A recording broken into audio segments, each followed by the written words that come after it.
The weakest person in the world woke up in the mud, right in front of the most terrifying monster in the world. The letter F burns on his chest. It means he has almost no strength. And 10 paces away, a gray-white carcass the size of a barn is lying there, the very one that devoured 2 cities. The cold comes first. It creeps under his skin, into his bones, and stays there forever. Theo Ri opens his eyes. His knees are sunk in black sludge up to his thighs. Above his head hangs not the sky. Above his head is a gaping wound in the darkness from which a crimson light oozes. A rift. The word comes on its own. From where, he doesn't know, just like everything else in this new head. Theo turns his head and stops breathing. Something lies in the ravine. A gray-white mass without form, without a skeleton. It flows into itself like melted wax. Round spots appear and fade across the surface. Not eyes. A fake version of sight. Theo doesn't scream. His panic always finds its way into his hands. His fingers clench. His jaw tightens. His brain works. Big. Slow. It moves forward smoothly, like water through an invisible channel. The eyes are fake, so navigation isn't visual. It's going by scent. He glances down at his chest. Beneath the torn fabric, the letter F glimmers. Next to it is small print that, for some reason, he can read. Mana trail. He doesn't know what mana is, but he understands. Trace means almost zero. The weakest person in this world facing the strongest monster in this world. And this is where the strangest part begins. The creature isn't coming toward him. It's flowing past him, toward the exit of the crevice, toward where lights are flickering in the distance. The city. It's crawling toward the city. Theo stands up. His legs won't obey him. The mud squelches and lets go. He grabs a sharp rock and hurls it at the creature's side. The stone sinks into it like dough. The hole closes in 3 seconds. Regeneration. His hands remember, not his head. His hands. There are creatures that cannot be defeated by force. And force is not the only tool. Theo looks around. Ahead, the ravine widens toward the exit. Behind him, it narrows into a narrow crevice between the rocks. Roots stick out of the cracks like thick ropes. He runs. Not away from the creature, past it. He circles the carcass, hugging the wall. His foot slips. The mud pulls him down. The edge of the carcass is half a meter away. Theo clings to a root, rips his nails, and pulls himself up. He rolls over the ledge and finds himself ahead, between the monster and the exit. The creature doesn't speed up. It doesn't see him. He's too small, too weak, too insignificant. And that's his only advantage. He can work right in front of it. It doesn't consider him a threat. Theo sniffs. From above, from the trail, something sterile, clean. Holy water. The word comes to him again on its own. He doesn't argue. Theo begins to work. He pulls roots from the walls. He pulls the vine. He ties knots that tighten when pulled. His hands remember. He wraps a root around the rock and stretches the vine across the ravine. A second layer. A third. The creature crawls onto the vine. Flesh flows over it, regenerates, wraps around it like dough wraps around a knife. But the vine holds. It is alive. The roots go deep into the stone. They spring back. And then Theo does what no hunter has done in 3 years. He doesn't chop, doesn't burn, doesn't squeeze harder. He blocks the scent. He grabs wet, greasy clay from the bottom of the ravine. He seals off its exit from the crevice. He piles rotten leaves and bark on top. The scent of holy water vanishes. The creature freezes. For the first time ever, it stops crawling. A tremor runs across its surface. Its false eyes blink all at once. It can't sense where to go. And then it settles. Slowly. Like a beast that has lain down because it is tired. Theo stands before it, dirty and barefoot, with the letter F on his chest. The most terrifying monster in this world has stopped advancing for the first time in 1,000 days. The mark burns his skin from within. The letter F flashes. It fades. It flares up again, but no longer alone. Next to it glows a line of ancient alien symbols. He makes out one word: Tamer. The sky flashes crimson. The creature twitches and throws all its false eyes upward, as if it has sensed something. And then footsteps thunder from above. Metal clangs, voices scream, torches race down the path. The first one leaps into the crevice. A huge man in black armor with a sword that glows white. Behind him, a second, a third, a fourth, a fifth, all in heavy armor. The air hums with their weapons. S rank. Theo knows this not from their seals, from the way they land, the way they hold their weapons, the way they look at the creature. Without fear, with weary hatred. The commander turns to Theo. His face is scarred. A silver plate replaces one eye. He looks at the carcass in the vine. At the exit, patched with clay. At the dirty, barefoot man, and he barks, orders him to step back, says there's no place for Ran has no place here. Theo doesn't move. He says they've been hacking at this creature for 3 years, that for 3 years they haven't tried the one thing it fears. The commander freezes. The squad freezes. Theo points to a crevice behind the monster, the only exit he left open on purpose. The creature was drawn by the scent of holy water from their flasks. It thought there was a spring there. He blocked the scent with clay. Now it's scared. For the first time in 3 years, it wants to go not forward but away. Let it go where there are no people, and it will cease to be the tide. Regeneration does not make it immortal. It makes it tired. The silence lasts 5 heartbeats, and then the creature, the nameless tide, the indomitable, the monster that devoured 2 cities and besieged the kingdom. It stops struggling and flows back. Into the darkness of the crevice, to where the man with the letter F on his chest pointed. The commander lowers his sword. He looks at Theo as if, for the first time in his life, he doesn't know what to say. Theo sits down on a wet rock. His legs can no longer hold. His hands are shaking. His chest is burning. He stares into the darkness where the creature slithered away, and he thinks one thing: it's been worse. The squad commander's name was Ragnar Vale. 20 years of hunting. 6 unconquerables to his credit. Not a single one defeated. All 6 times his squad retreated, and none didn't return. He stood over Theo, who was sitting in the mud, and remained silent for so long that the other fighters began to exchange glances. Then he took the flask from his belt and held it out. Theo took it. The water was ordinary, not holy. Ragnar said they needed to go. He said it was a 4-hour walk to the city of Caldera, and that at night the ravines were worse than the tide. He didn't ask who Theo was. He didn't ask how an F rank had ended up in the ravine. He didn't ask why he had no shoes. He simply walked ahead and expected the others to follow him. That's how this world worked. Theo walked. The stones cut into his feet. The thin sole of the borrowed shoes had torn back in the ravine, and now he was walking almost barefoot. 4 fighters walked ahead, 1 behind. She didn't take her hand off the hilt of her sword. Theo felt her gaze on the back of his neck. Not hostile, alert. The way one looks at a beast they've never seen before and don't know how to classify. The trail led upward, out of the ravine, up a rocky slope onto a plateau. The air had grown drier. The crack in the sky was behind them, but its light still tinged the horizon with crimson. Theo walked and looked around. The grass was gray. The trees were black. Not from the darkness, but from the rock. Black bark, black branches, leaves dark blue, almost ink black. The world was beautiful. Harsh and beautiful, like a winter forest after a fire. Ragnar didn't look back, but his deputy, a tall, thin man with 2 blades on his back, looked back several times, and each time his face bore the same expression: puzzlement. They reached the road, a real road with a stone surface and lanterns on poles. The lanterns burned without fire. Small crystals glowed inside the glass bulbs. Mana. Theo stopped and looked at the crystal. He knew it was mana.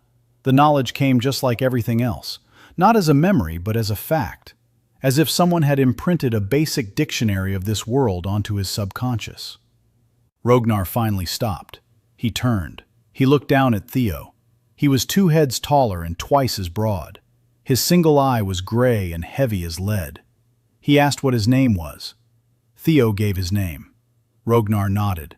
Then he asked what class he had in the registry. Theo looked at his chest. The seal was still glowing.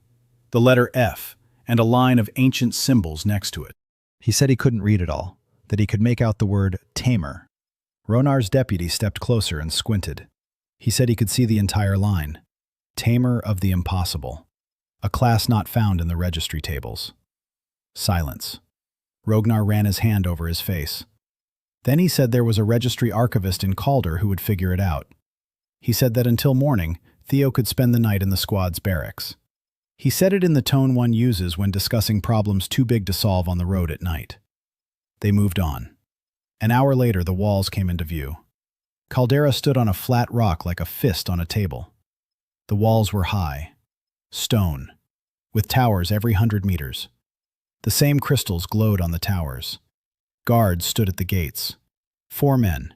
Their ranks glowed openly on their chests. CCBB. They let Rognar's squad through without a word. But when they saw Theo, one of them raised his hand. He said the F ranks were forbidden from entering after sunset without an escort. Rognar didn't stop. He tossed a single word over his shoulder. With me. The guard lowered his hand. Caldera was bustling even at night. Narrow streets, 3-story stone houses, lanterns on every corner. People, lots of people. Hunters in armor, merchants with carts. A woman in a long cloak with a staff that smelled of a coming storm. Theo walked and took it all in. Signs. The Red Hammer Guild, a cannonball shop, regenerative tissue buyer, the rank trial arena. Every sign was a piece of a mosaic, every detail added to the picture. The economy of power. Everything revolved around ranks. The squad's barracks turned out to be on the outskirts, a 2-story building with a wide courtyard. Training dummies and weapon racks stood in the courtyard. Everything suggested that the people here were engaged in a single pursuit, killing. Rognar led him into a small room on the 1st floor, a bunk, a table, a basin of water. He said they would talk in the morning, and left. Theo sat down on the bunk. He looked at his hands. The dirt had dried and cracked on his fingers. 3 fingernails were torn off. The scratches on his palms had already begun to fester. He lowered his hands into the basin. The water was cold. The pain was sharp. He clenched his teeth and kept his hands in the water until the pain became dull and familiar. Then he lay down. The cot creaked. The ceiling was low. Voices came from behind the wall. The squad was discussing him. He heard snippets. Someone said it was nonsense. That an F rank couldn't have turned back the tide. That the monster must have decided to leave on its own. Someone else replied that they'd seen it with their own eyes. That the creature was heading toward the city and stopped. That the vine held it back. A woman's voice. The one that had been walking behind him the whole way. She said it didn't matter how. What mattered was that he had stood before the Unconquerable, unarmed, without mana, without a rank, and hadn't run. She said that in 20 years of service, she hadn't seen a single S rank who would have done that. Silence. Then Rognar's voice, quiet, tired. He said that in the morning, he would take him to the archivist. That if the class was real, then people more important than them would soon come for this F rank. Theo closed his eyes. Sleep wouldn't come. His mind was racing. He was going over everything he'd seen over the past few hours. The walls, the guards, the ranks, the economy, the lanterns on the manna, the weapons that glowed, the people who measured each other by the number on their chests, and the creature in the ravine. The creature that walked in one direction, always the same one, toward the consecrated water, which the stones, but did not break them, which flowed like a river and not like a predator, which stopped when the scent vanished, did not turn back in fury. Stopped, like a lost animal that had lost its trail. Theo opened his eyes in the darkness. He thought of creatures that cannot be defeated. He had dealt with them his whole life, or his whole past life. The line was blurring. But one rule remained. If an animal cannot be stopped by force, then it is not coming to destroy. It is coming because it needs to get somewhere. The nameless tide had been heading toward the consecrated water for 3 years. For 3 years it had besieged the kingdom. Armies cut him down, mages burned him, and he gathered himself and kept going. Not because he wanted to kill, but because he needed to reach his destination. Theo sat up on his bunk. His heart was beating faster. He knew that feeling. It wasn't anxiety. It was the moment when a piece of the puzzle falls into place, and you see that the puzzle is much bigger than it seemed. The nameless tide wasn't attacking. The nameless tide was searching. Morning came gray and cold. Theo hadn't slept. He sat on his cot and thought. When the door opened and Rognar entered, Theo was already ready. Rognar looked at him, looked at the dark circles under his eyes, looked at his battered hands, and silently handed him a pair of boots. Rough, leather, 2 sizes too big. Theo put them on. They left. The archivist lived in a tower on the edge of the city. The tower was old. The stone was cracked. The stairs creaked. On every floor stood shelves of books that smelled of dust and something bitter. Rognar climbed ahead. Theo followed. On the 3rd floor was a door. Rognar knocked. A voice from inside told them to come in. The archivist turned out to be a small, frail old man with white eyes. Blind. But his blindness didn't hinder him. He turned his head directly toward Theo the moment he crossed the threshold, as if he were seeing not with his eyes but with something else. He said he could sense the register. He said that Theo's register sounded wrong, like a melody in which someone had replaced an instrument. The note was the same, but the timbre was foreign. He stepped close. He placed Theo's dry palm on his chest over the seal. He closed his white eyes and froze. The silence lasted a minute. 2. Rognar stood at the door with his arms crossed. His patience was that of a man accustomed to waiting before a fight. The archivist removed his hand. He sat down at the table. He took a thick book with a black binding out of a drawer. He opened it. He began to leaf through it. The pages were covered with symbols that Theo couldn't read. The archivist stopped on a page near the end. He ran his finger along a line and spoke aloud. Tamer of the Impossible, last assigned 712 years ago. The bearer's name is lost. Class status inactive since then. He raised his white eyes to Theo. He said the class was real. He said the gods don't grant classes for no reason. To activate the Tamer of the Impossible, one must subdue a creature marked as Unconquerable. Without weapons, without mana, without help, only through skill. He asked exactly how Theo had done it. Theo told him, briefly, without unnecessary words. A vine, clay, a blocked scent, a crevice. The archivist listened without interrupting. When Theo finished, the old man leaned back in his chair. Then he said one thing that changed everything. He said that 700 years ago, the previous Tamer had received his class in exactly the same way. He didn't strike, didn't kill him. He created conditions under which the Unconquerable chose to submit of his own accord, and that Tamer had turned half the continent upside down in 20 years, because his method could be passed on, because he taught others to see the beast, not the number. Rognar unclasped his hands. He asked what had happened to that Tamer. The archivist paused. Then he said he had been killed. The highest-ranked guild executed him for undermining the foundations, for heresy against the order of power. Silence. Theo stood and looked at the old man. The old man looked right through him with his white eyes. Rognar cursed under his breath. Theo asked one thing. He asked if that Tamer had managed to teach anyone before he was killed. The archivist smiled. For the first time during the entire conversation, he said yes. He said that one of the disciples had survived and founded an order. The order lasted 100 years and was then destroyed as well. But the books remained, some of them. He patted the black tome on the table with his palm.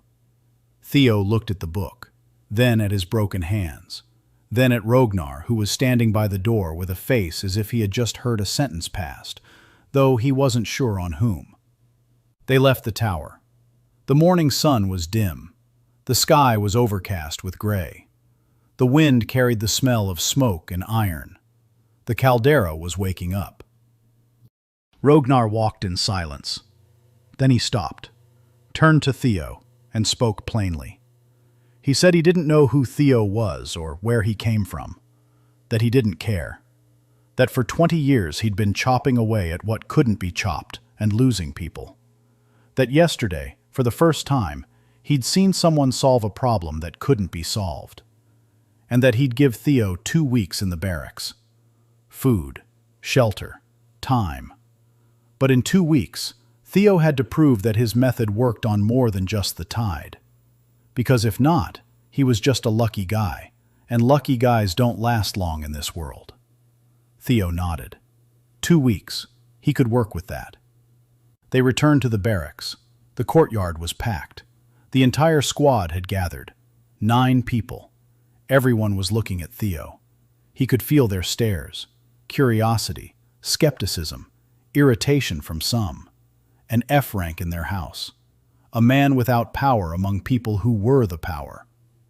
Rognar briefly explained the situation. 2 sentences. Class confirmed. A guest for 2 weeks. Then he went back to his quarters. Theo remained alone in the courtyard. 9 pairs of eyes. He did what he always did when he found himself in a new enclosure with new animals. He didn't try to make an impression. He didn't speak. He sat down on a bench by the wall. He rested his hands on his knees, and he began to observe. An hour later, he knew who the leader of the group was after Rognar.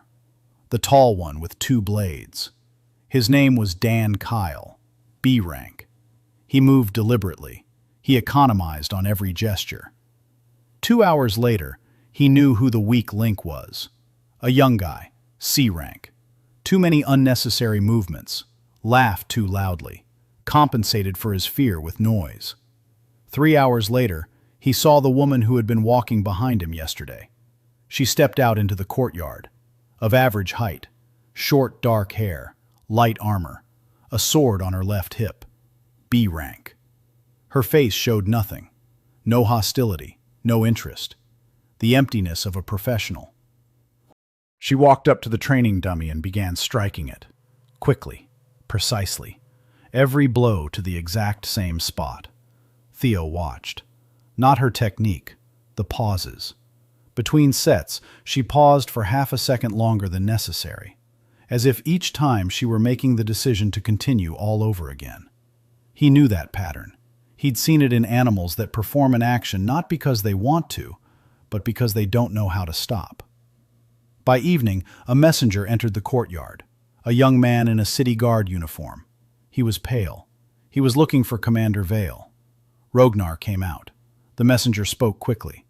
A creature has been in the sewers of the eastern quarter for 4 months now, small, about the size of a large dog, a regenerator.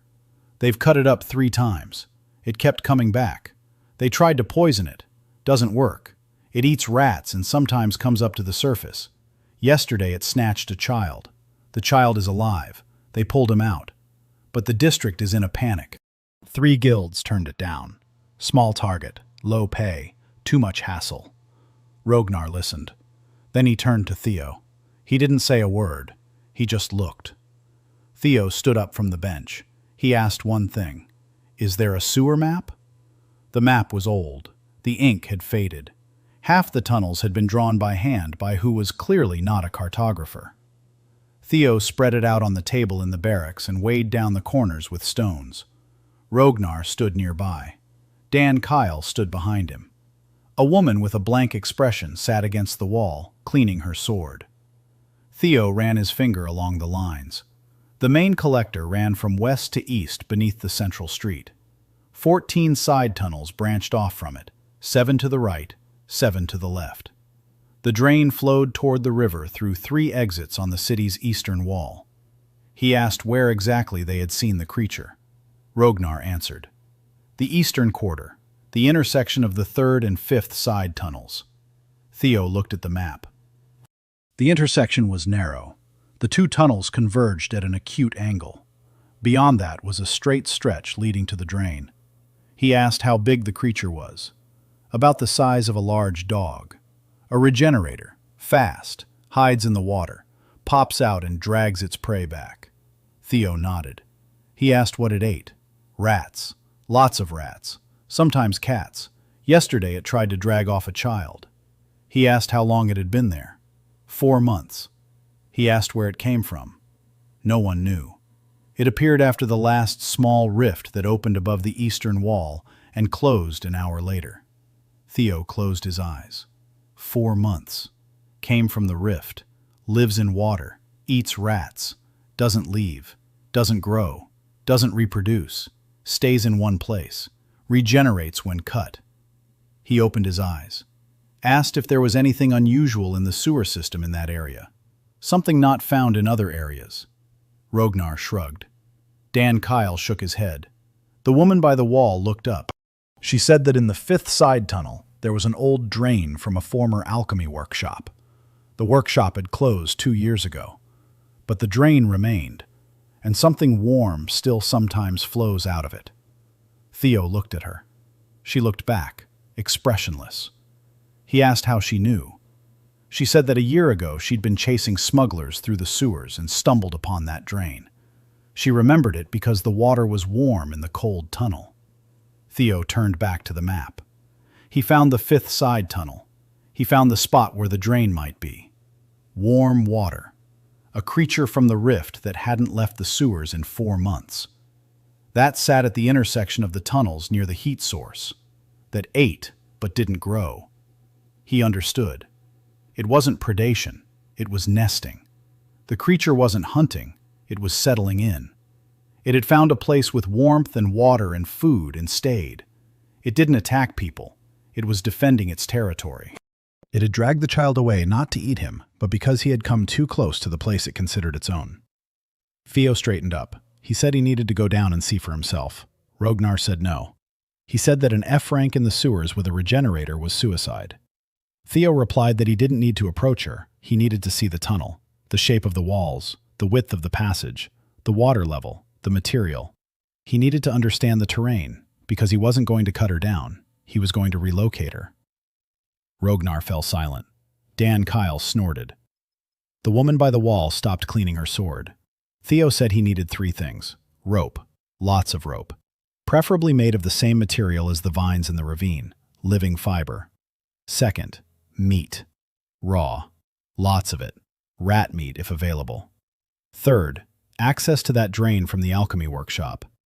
If warm water was still flowing from it, that meant there were still working heaters inside the workshop. Theo wasn't planning to kill the creature, but to move its nest. To give it a place better than the one it had chosen. A place with warmth and water and food and no people. Rognar said it was madness. Theo said that 3 guilds had been hunting her for 4 months and she was still there. That his madness was, at least, different. In the morning, he went down. Rognar sent Dan and a woman with him. Her name was anirecapsanime, B rank, a melee swordswoman. She didn't introduce herself. Dan said her name as they descended the stairs into the manhole. It was dark down there, damp, it stank. Dan lit the crystal on his wrist, a dim white light. The tunnel was stone, 2 meters high, 1.5 wide. Water flowed along the bottom, ankle deep. Theo walked and watched. Not at the dark corners, not at the shadows, at the walls, at the ceiling, at the floor, at how the water flows, where it goes, where it pools, where it accelerates. Every detail was part of a trap he hadn't built yet but could already see. They reached the intersection of the 3rd and 5th tunnels. Dan raised his hand. Stop. Silence. Then a sound. Quiet. Wet. A sloshing in the water. Something was moving in the darkness ahead. Dan reached for his blades. Nira placed her hand on her sword. Theo didn't move. He was watching. Something new had clicked in his mind, as if a lens had fallen into place. He wasn't seeing a creature, he was seeing a profile. Words appeared in his mind like lines on an invisible screen. Territorial, semi-aquatic, tactile navigation, vibrations in the water, poor vision, average hearing, heat-dependent, seeks heat source, stress from enclosed space during an attack from above, panics upon losing contact with water. His ability, reading the beast's nature. It worked. It worked on a creature he hadn't seen, only heard. Theo exhaled quietly. Then he took a step back. He tugged at Dan's sleeve. He gestured. "Let's go." They retreated, in silence, slowly. The creature didn't follow them. It was defending its territory, not hunting. Up above, Theo sat on the curb and closed his eyes. He saw the plan, in its entirety, like a blueprint. He needed to create a new nest, better than the old one, warmer, quieter, with water, with food, far from people. Then he needed to render the old nest unusable, not by attack, not by poison. Just take away the heat, shut off the drain from the workshop. Without heat, the creature wouldn't stay. It would go looking for a new source, and it would find the one Theo had prepared. Relocation, not murder. He said it out loud. Dan Kyle gave him a long look. Then he said that Theo was either a genius or a madman. Theo replied that in his experience, it was usually one and the same. Anirecapsanime said nothing. But for the first time in 2 days, something resembling interest flashed across her blank face. The work took 3 days. Theo found a spot.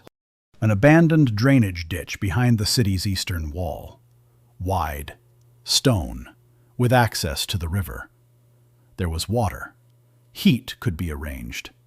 He asked Rognar to assign him 2 men for the day.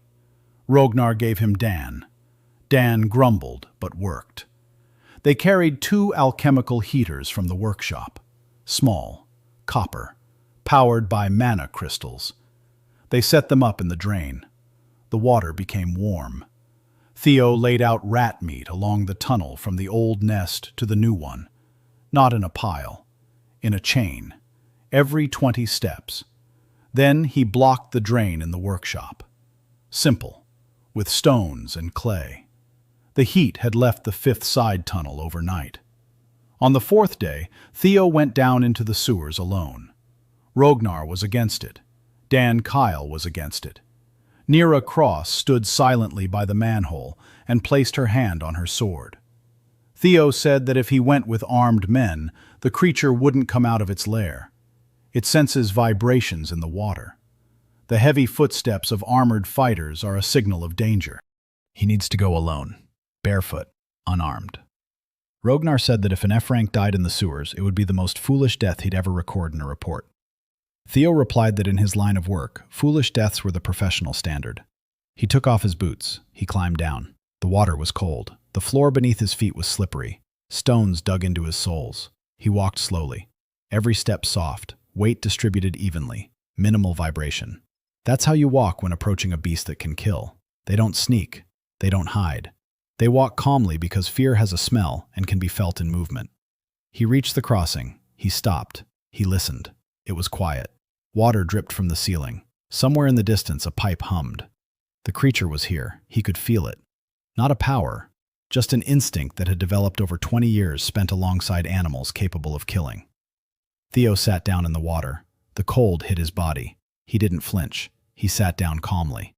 He lowered his palms onto the water's surface and froze. A minute. 2. 5. His ability was working. Lines appeared in his mind. The creature was 12 meters ahead, in a niche around the bend. It wasn't sleeping. It was listening. Its stress levels were high, because the warmth was gone. Its nest had cooled overnight. It was on the verge of fleeing. It needed a push. Theo slowly lowered his hand into the water and pulled a piece of meat from his belt. Raw. Rat meat. He placed it on the water. The current carried it forward, toward the creature. A sound. A splash. She took the meat. Theo placed a second piece, a third, each one closer to that tunnel leading east, to a new nest, to warmth. The creature was moving. He could hear her. Wet, slapping sounds.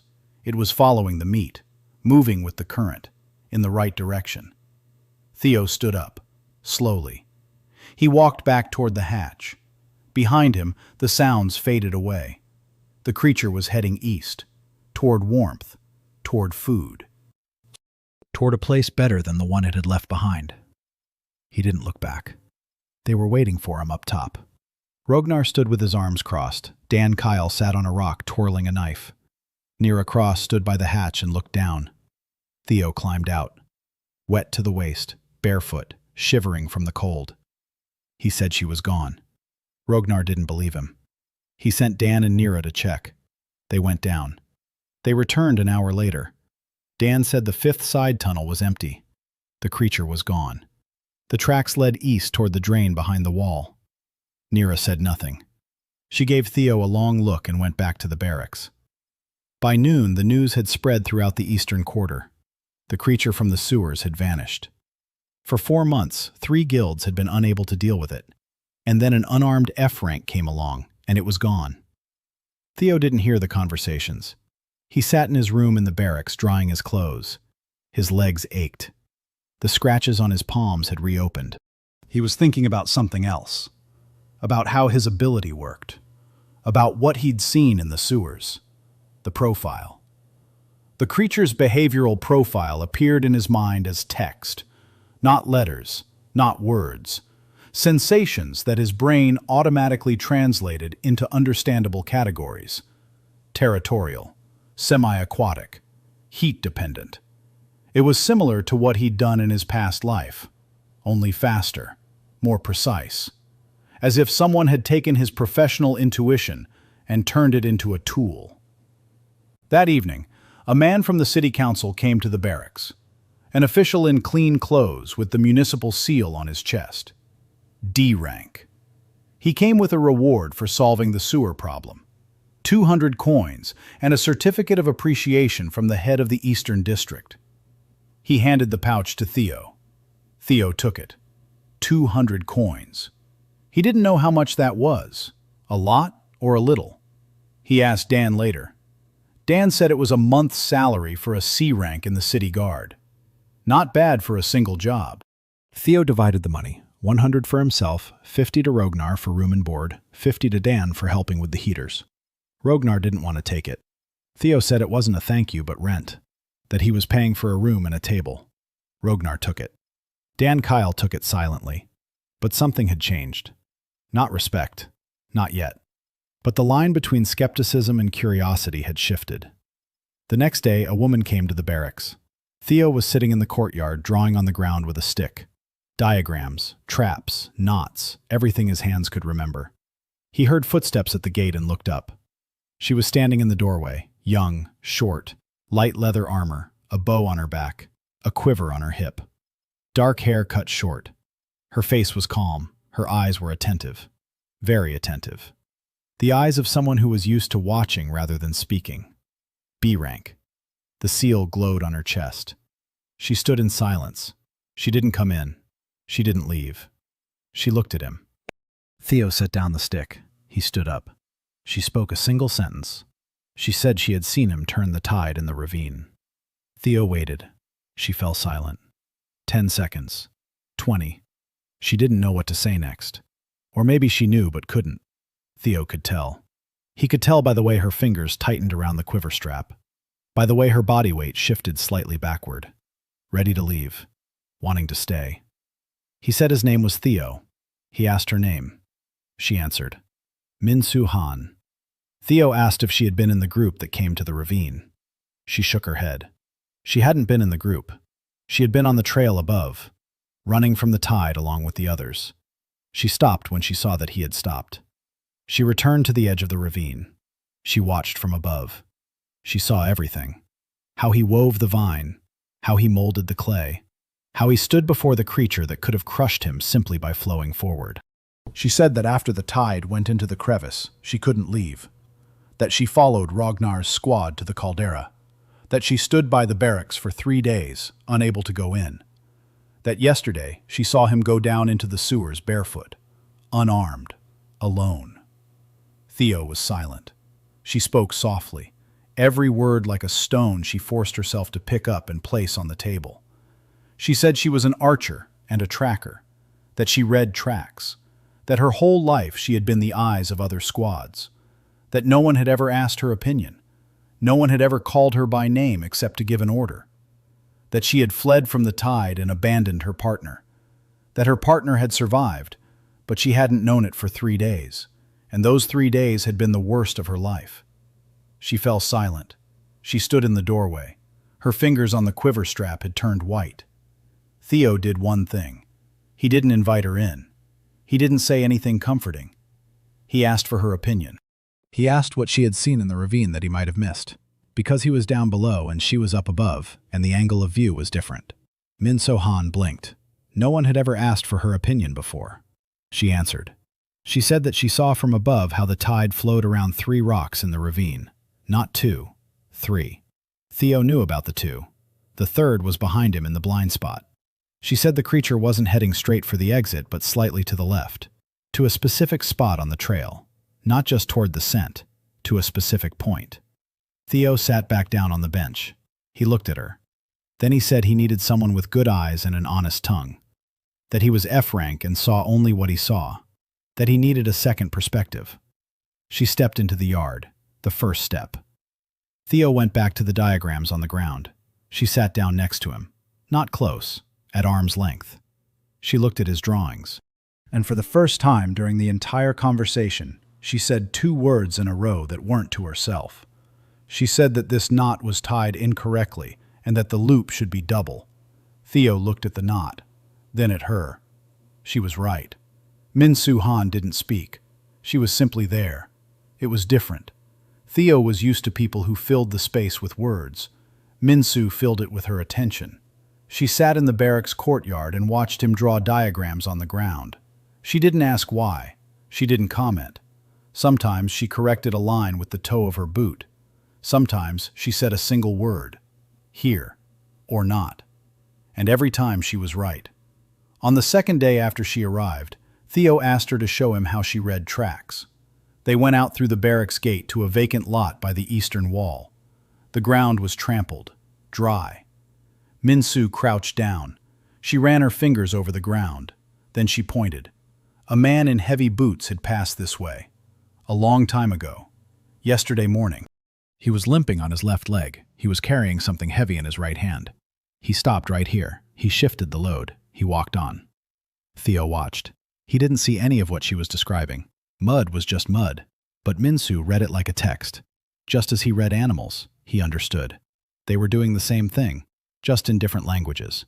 He read behavior. She read the consequences of behavior. Together, they could read the whole story. He told her that. She looked at him. For a long time. Then she turned away. But the tips of her ears turned red. By evening, the second piece of news arrived. A messenger from the city council. Another district. The western quarter. A different kind of problem. Not a monster. A beast. An ordinary beast from the forest beyond the walls. A huge boar with armored hide. D rank by classification. Not a regenerator, but incredibly resilient and vicious. It had taken to breaking through the fences of farmlands at night and devouring the crops. 3 hunting parties had tried to kill it. It scattered the first one. It broke 2 horses in the second. The third hit it in the eye with an arrow. The boar survived and became even more vicious. Now he broke through the fence every night, not just for food, for revenge.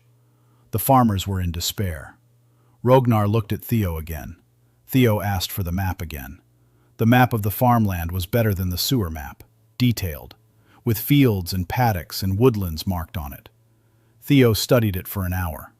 Then he asked to be taken to the spot. In the morning they set out. Theo, Min-soo, Dan Kyle, who tagged along, saying he wanted to see the next trick. Nira Cross, who said nothing but just went along.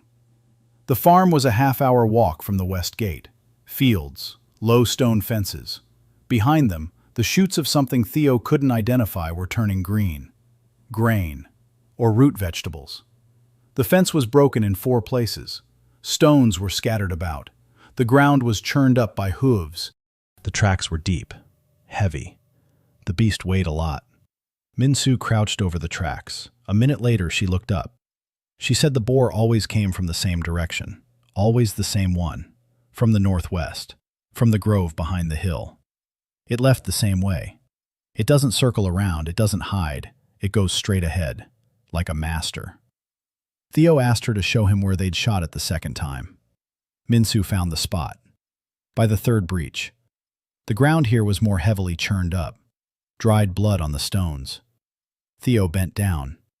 He looked at the broken stones of the fence, at the tracks, at the direction of the blood. The boar had been standing here when it was shot. The arrow came from the right, from the high ground. The beast bolted to the left, toward the forest. But it returned the following night, and broke the fence in 2 new places. Theo straightened up. He understood the pattern. The boar wasn't coming for food, or rather not just for food. It was coming because this was its territory, before the farm appeared here. The fence stood across its path. It wasn't breaking the fence, it was restoring its root. And after they started shooting at it, aggression was added to its territorial instinct. Now he was breaking things because they'd hurt him. Theo asked the farmer when the fence had been built. The farmer said 8 months ago. They'd expanded the farmland northward. Theo nodded. 8 months. The boar had been using that route for years. Then the path was blocked with stones. He started breaking them. They started beating him. He started taking revenge. A classic escalation. Like with a dog that was first locked up and then people were surprised that it bit. Theo told the farmer there were 2 options. First, kill the boar. This would require a squad of at least B rank and a willingness to lose men, because a wounded, enraged beast with armored hide isn't a target, it's a war. Second, give it a path. Theo suggested dismantling the fence in 1 spot. Not all 4, but just one. The one the boar originally used before the fence was built. Make a 3-meter wide passage, but dig posts into the ground on both sides of the passage. Stretch ropes between them at the level of the beast's belly, not to stop it, to guide it, like a corridor, like a sleeve. The boar will pass through the corridor along its own path and won't touch the fields on either side. Because it doesn't need the fields, it needs a route. The farmer said it was madness, that the boar would simply tear the ropes and destroy everything. Theo asked Minsu. She stood over the tracks and said nothing. Then she said the tracks followed a precise straight line. Every night, the same path, with a deviation of 0.5 meter. The beast didn't wander through the fields, it followed a route. It took food along the way, but the route came first. Theo looked at the farmer looked at Minsu, then at Dan. Dan shrugged. Nira stood with an inscrutable expression. The farmer said that if the boar destroyed his fields in a week, he'd find Theo and personally beat the crap out of him. Theo replied that the farmer wouldn't be the first in line to beat him up. Dan Kyle snorted. Nira Cross turned away. But Theo saw the corner of her mouth twitch. The work took 2 days. Theo marked out the corridor. Minsu confirmed the direction using the tracks. Dan dug in the posts. Nira stretched the ropes. She did it silently, with a precision that suggested she handled ropes no worse than a sword. Theo watched her work. Every knot was perfect. Every line was stretched taut. No unnecessary movements. A professional. But a professional doing something out of the ordinary. She was used to setting snares for people, not corridors for beasts. There was the same curiosity in her movements that had flashed across her face when Theo emerged from the sewer. The corridor was ready. 3 meters wide. 20 meters long. Black wood posts. Ropes made of natural fiber. Theo placed food at the entrance and exit. Not much. Enough for the beast to understand that this path was safe and beneficial. On the first night, the boar didn't come. Nor on the second. On the third night, Minsu woke Theo at 2 o'clock. She stood over his bunk and pointed toward the door. They went out. Silently. They made their way to the farm along the path in the dark. Minsu could see better in the dark than Theo could in the light. They lay down behind some rocks 100 meters from the corridor, and waited. It came before dawn. Huge. Theo had never seen a boar like this in any world. Its shoulders were taller than a human. The armored plates on its hide glinted in the starlight. One eye was swollen shut. An arrow. The beast stood at the entrance to the corridor, sniffing the air. It found meat, ate it, moved forward, down the corridor, along its path. The ropes brushed its sides. It flinched, stopped, sniffed the rope. The living fiber smelled of the forest, not of people. The beast went on, through the corridor, along the trail. It didn't turn into the fields. It came out on the other side, found a second piece of meat, ate it, headed southeast, toward the watering hole, along the route it had followed for years. Theo lay behind the rocks and breathed. Minsu lay nearby. She turned her head and looked at him. In the darkness, he couldn't see her face, but he heard her exhale, long and deep, as if she were letting go of something she had been holding on to for a very long time. In the morning, the farmer came to the fence. He saw that the corridor was intact, that the fields were untouched, that the boar's tracks ran straight down the path and didn't veer off anywhere. He stood there. He looked at the tracks. Then he took off his hat and held it in his hands for a long time. Rumors spread faster than Theo could keep up with. A week after the incident with the boar, the whole eastern and western districts were talking about him. The F-rank who drove the beast out of the sewers. The F-rank who subdued the armored boar without a weapon. The stories were embellished with details that weren't there. Some said he had bewitched the boar with his gaze. Someone said he spoke to monsters in their language. Someone said he was a secret S-rank undercover. Theo heard all this and didn't correct it. Trying to correct rumors is like trying to catch the wind with your hands. It's pointless and looks foolish. On the 10th day of his 2-week term, another visitor arrived at Rognar's barracks. Not a messenger from the council, not a farmer. A man in fine clothes, a long black cloak, a silver clasp with a coat of arms. The Red Hammer Guild. Theo had seen that sign on his first day in town. The man introduced himself. He said his name was Viren Cole, that he was the second advisor to Guildmaster Cale Draven. That the Guildmaster would like to meet with Theo, in person. Rognar stood nearby. His face went stiff. He said that Theo was his guest, and that meetings with F-rank members were not arranged through advisors, as they were with nobles. Viren Cole smiled. The smile was polite and empty, like a shop window. He said that this was not an order, but an invitation. That the Guildmaster simply wanted to meet the man everyone in town was talking about. That a carriage was waiting at the gate. Theo looked at Rognar. Rognar shook his head almost imperceptibly. Theo looked at Viren. Then he said he would be happy to meet with the Guildmaster. But not at the guild, here, in the barracks courtyard, at a table, over a meal, like normal people. Viren Cole blinked. His polite smile cracked for a second. Then it returned. He said he would pass the message along, and left. Rognar turned to Theo. He asked why he had done that. Theo replied that an animal that comes onto your territory behaves differently than when you go onto its. He wanted to see Draven here, not in his lair. Rognar looked at him for a long time. Then he said that an F-rank who refuses an S-rank an invitation is either bravery or stupidity, and that the difference between the two usually becomes clear too late. Draven arrived the next day. No carriage, no entourage, alone. He walked through the barracks gate, and the courtyard seemed smaller. Not because he was big. He was of average height, lean, muscular. His gray hair was cut short. His face was calm. His eyes were gray. On his chest, the seal glowed with an even white light.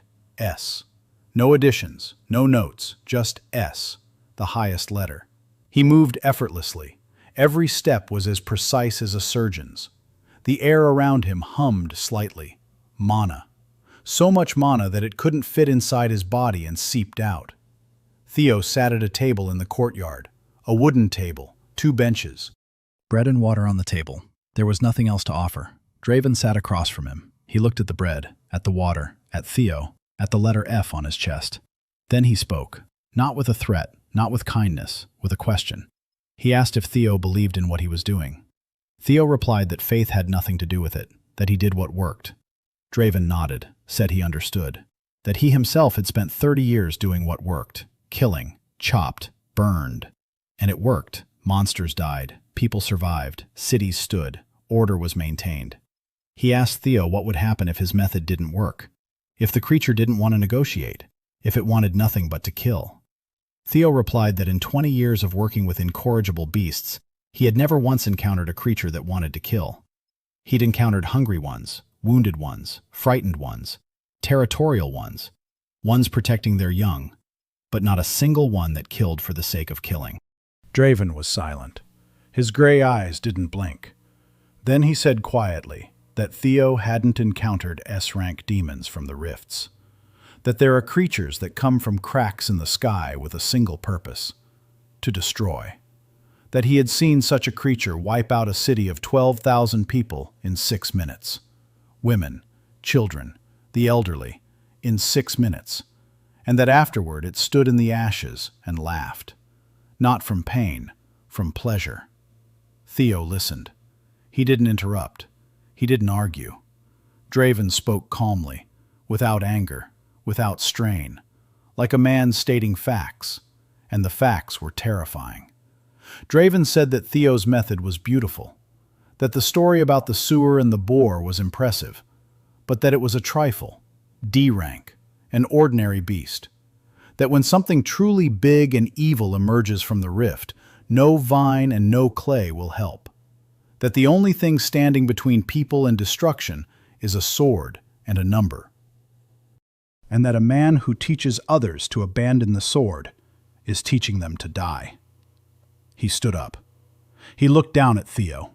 He said he wasn't going to stand in his way, that the free city of Caldera allows everyone to practice their craft.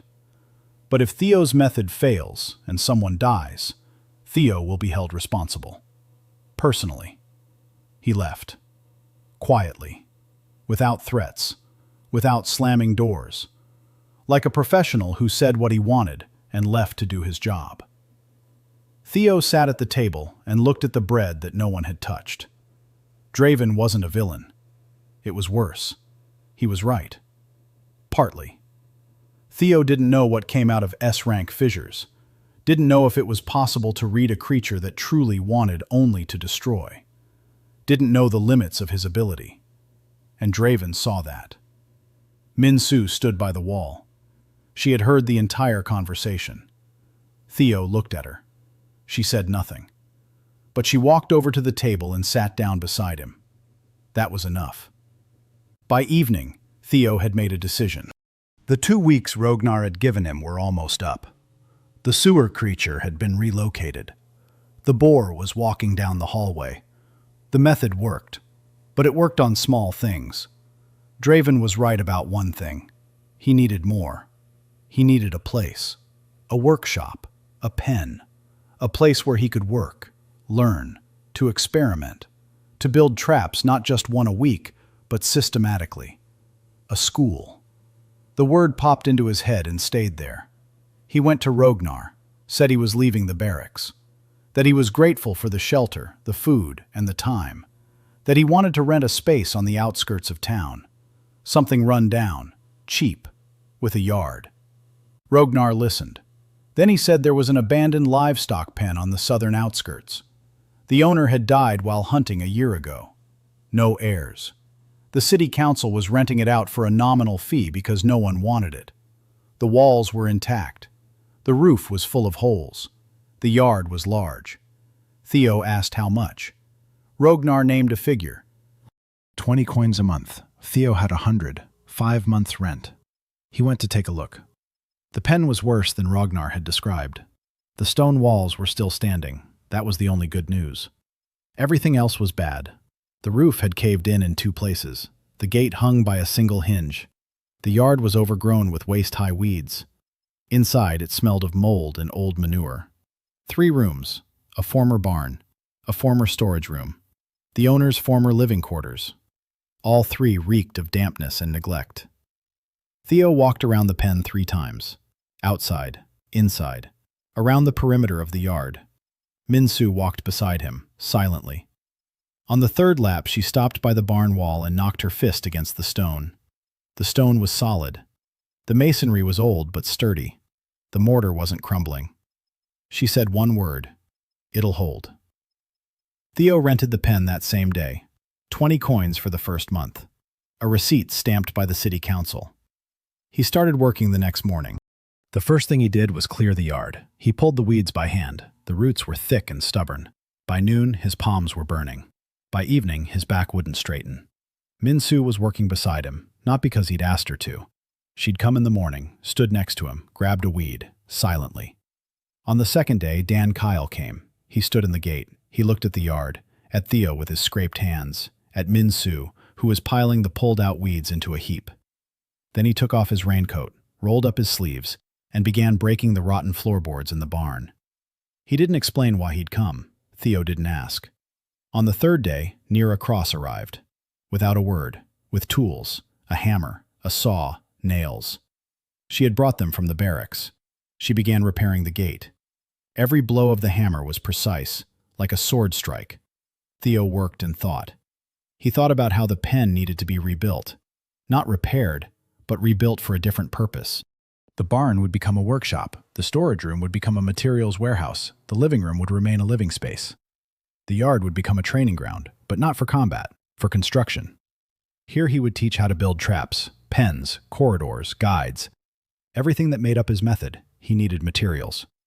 The living fiber he used in the drainage system. The black wood used to make the posts for the corridor. Copper heaters, rope, lots of rope, of varying thicknesses and strengths. Hooks, stakes, netting. He had 80 coins. That wouldn't be enough. On the morning of the fourth day, a woman whom Theo had never seen before approached the pen. She was short, broad-shouldered for a woman. Her hands were heavy and dark with soot and ingrained metal. Short red hair was pulled back. Her face was round with a scattering of burn scars on her right cheek. The letter D glowed dimly on her chest. She stood at the gate and looked out into the yard. At Theo, who was kneeling and marking out the area with sticks. At Min-soo, who was sitting on the wall and gazing into the distance. At Dan, who was sawing a plank. At Nira, who was repairing the roof.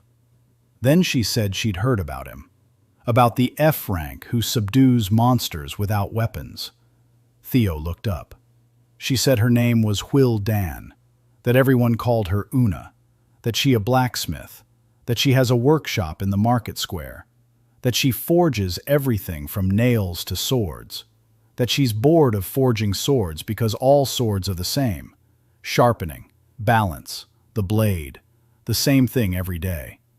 She said she'd heard about the boar's corridor, about the posts and ropes, and that she was interested, not because the method was beautiful, but because it was different work, not weapons, something else. Theo stood up. He brushed off his knees. He looked at her hands, at the scars, at the soot that had eaten so deep it had become part of the skin. Hands that work every day. He asked if she could make a metal bracket that could withstand the regenerator's jerk. Una thought. She said it depended on the force of the jerk, that she needed the specs, the creature's weight, regeneration speed, the direction of the force. Theo smiled. For the first time in all these days, because she'd asked the right question. Not how much he was paying, not why, but what the specs were. He said he'd show her the blueprints. She said she didn't want to see blueprints but the beast itself. That you can't forge something you haven't seen. Theo looked at her for a long time. Then he said she was right, and that this was exactly what he was trying to explain to this world. Una snorted. Then she walked into the courtyard. She surveyed the workshop, the walls, the floor, the ceiling. She said that a small forge could be set up here, that the exhaust vent would go through the hole in the roof, which didn't need to be repaired but needed to be enlarged. Nira, on the roof, stopped her hammer and looked down. Una looked up. Their eyes met. Nira moved the hammer away from the hole in the roof. Una nodded. That's how the school began. Not with a sign, not with an announcement, with people who came on their own. Over the next week, Theo and Una worked together every day. He drew up plans. She looked at the drawings. She asked questions. Lots of questions. Tough ones. Specific ones. How much does it weigh? What's the angle? What's the base made of? What if it breaks? Theo answered. Sometimes he couldn't answer. Then Una would say they needed to check, and they'd go check. Theo discovered that Una thinks with her hands, just like him. Only he thought with his hands about behavior, and she about materials. He knew the beast would go left. She knew the bracket would hold if the load went left. Together they could design things neither of them could make alone. By the end of the second week, 3 finished structures stood in the pen. The first, a soft grip loop trap. A rope made of natural fiber with Una's metal staples. When the animal approached, the loop tightened around its limb. The harder the tug, the tighter the grip. But inside the loop was a soft leather lining. The trap held but did not maim. Second, a guiding corridor, foldable, portable. Wooden frames with removable mesh walls. Could be assembled in an hour and disassembled in 20 minutes.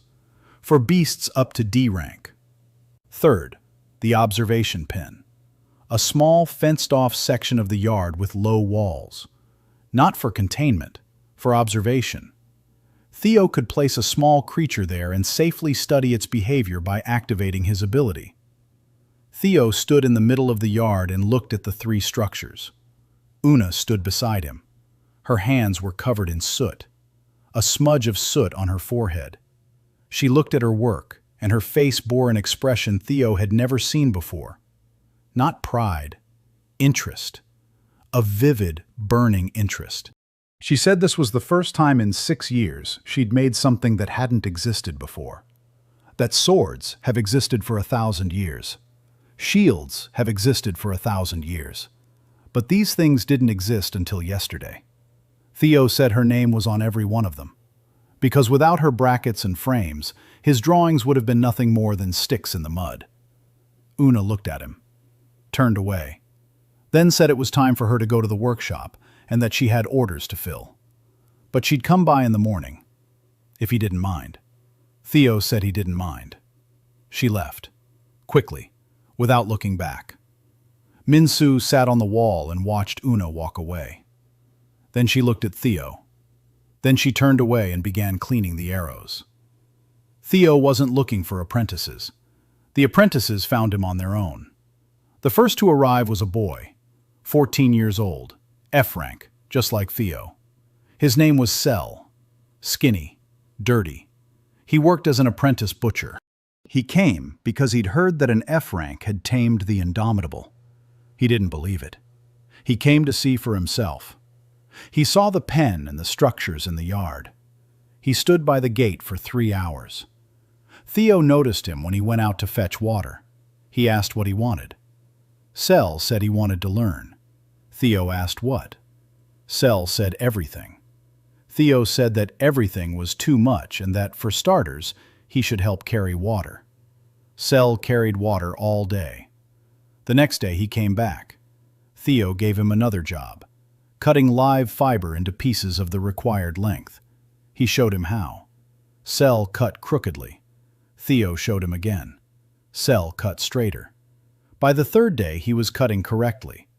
Second to arrive was a man in his 30s, E rank, a former hunter. Former because his right arm had been shattered while hunting. It had healed crookedly. He couldn't hold a sword, couldn't shoot, couldn't strike. In a world that measures people by their ability to kill, he had become useless. His name was Thorn Rice. He didn't come to learn. He came to see if it was true that there was a way to be useful without a sword. Theo showed him a snare. He explained the principle. Thorn took the rope in his left hand. His right hand hung by his side. He tied a knot, crooked, slowly, but he tied it. Theo said that setting a trap required one working hand and a head. Thorn stayed. The third to arrive was a woman, an old woman, 60 years old, without a rank at all. The seal on her chest was empty, wiped clean. That meant her mana had completely dried up. It happens with age, or with illness. Her name was Mira. She didn't want to learn. She wanted to help. Cook meals, do laundry, mend clothes. She said she'd lived alone for 10 years after her husband's death and that she needed a place where there were people. Theo said that food was the most important thing in any pen. That a hungry tamer is a dead tamer. Mira chuckled. She took over the kitchen. By evening, the pen smelled of hot soup and fresh bread. Theo sat in the courtyard. People surrounded him. Not a squad, not a guild, something else, a motley crew. An F-rank boy, an E-rank cripple, a rankless old woman, a B-rank silent archer, a B-rank swordswoman with a blank expression, a D-rank blacksmith with burned hands, and him, an F-rank tamer of the impossible. 7 people, all broken in their own way. all here because they have nowhere else to go. Theo began to teach, not with lectures, with practice. He led Sella and Thorn outside the city walls to the place where he had transported the sewer creature. A new nest, a drain behind the eastern wall. The creature was there. Theo sensed it with his ability. It was settled in. Warm water, rats, peace. He didn't approach. He stopped 50 meters away, activated beast nature reading, and began speaking aloud, describing what he sensed. Territorial, semi-aquatic, currently sated, low stress, heat-dependent, in its nest, won't come out until it gets hungry. Cell listened with his mouth agape. Thorn listened in silence. His eyes were narrowed. He was thinking. Theo asked Thorn what he would do if he had to move this creature again, to another place. Thorn thought for a long time. Then he said he would remove the heat, like Theo did in the sewers. Theo nodded. He asked what if removing the heat wasn't possible, if the heaters were built into the wall and couldn't be removed. Thorn thought even longer. Then he said that in that case, they'd have to make the place uncomfortable in a different way. Noise, or a smell. Something that would be irritating but wouldn't scare it into aggression. Theo smiled. Thorn had just formulated the first principle of gentle relocation. Don't threaten. Make it unprofitable. They returned to the pen. Theo drew a diagram on the ground in the yard, a square with a dot inside. The dot is the beast. The square is the conditions. The four sides of the square are the four factors: heat, food, safety, territory. To move the beast, you need to change one or more factors. Don't break it. Shift it. Like a doorknob. Turn it, and the beast goes in the right direction on its own because the other side has become better. Cell said it was like when a butcher lures cattle into a pen with grain. Theo said yes, but with one difference. Cattle go for the grain because they're hungry. A monster goes for the conditions because it's alive. And everything that's alive looks for a better place. It works on a rat, on a boar, on a regenerator, and on the unconquerable. Thorn asked if it works on people. Theo looked at him. Then he said it works on people too. That they're all here because it's better here than where they were. Silence in the courtyard. Mira poked her head out of the kitchen and said the soup was getting cold. They sat down to eat, at the same table. Theo watched them. At Sella, who was eating so fast as if the food might vanish. At Thorn, who held his spoon in his left hand while his right lay useless on the table. At Mira, who wasn't eating but was watching the others eat and smiling. At Minsu, who sat at the edge of the table and ate silently. At Nira, who was eating standing against the wall because she hadn't sat down at the table. At Una, who came to dinner with a handful of new staples and tossed them onto the workbench, saying these were better. 7 people. 3 structures in the courtyard. A bag of coins that was dwindling. And a city that doesn't yet know what to do with an F rank who repairs the world not with a sword, but with a stick and a rope. In the evening, when everyone had gone their separate ways, Theo sat on the roof of the pen and looked out at the city. Minsu sat beside him, an arm's length away, as always. She said that today she had seen people from the Red Hammer Guild in the city. 2 of them. They were standing by the market square, watching the pen. Theo nodded. He had expected this. Draven said he wouldn't interfere, but he didn't say he wouldn't watch. Minsu asked what he would do. Theo said nothing. Let them watch. The best defense against those who are watching you is to do exactly what you're doing, out in the open, in broad daylight, with no secrets. Minsu was silent. Then she said that Theo spoke of people the same way he spoke of beasts. Theo thought for a moment. Then he said that the difference was smaller than everyone would like to think. Minsu didn't answer, but she shifted slightly closer, to the Polydoni. Theo noticed. He said nothing. She came at night. Theo woke up to the sound, a quiet one, barely noticeable. The creak of the gate he'd oiled himself 2 days ago.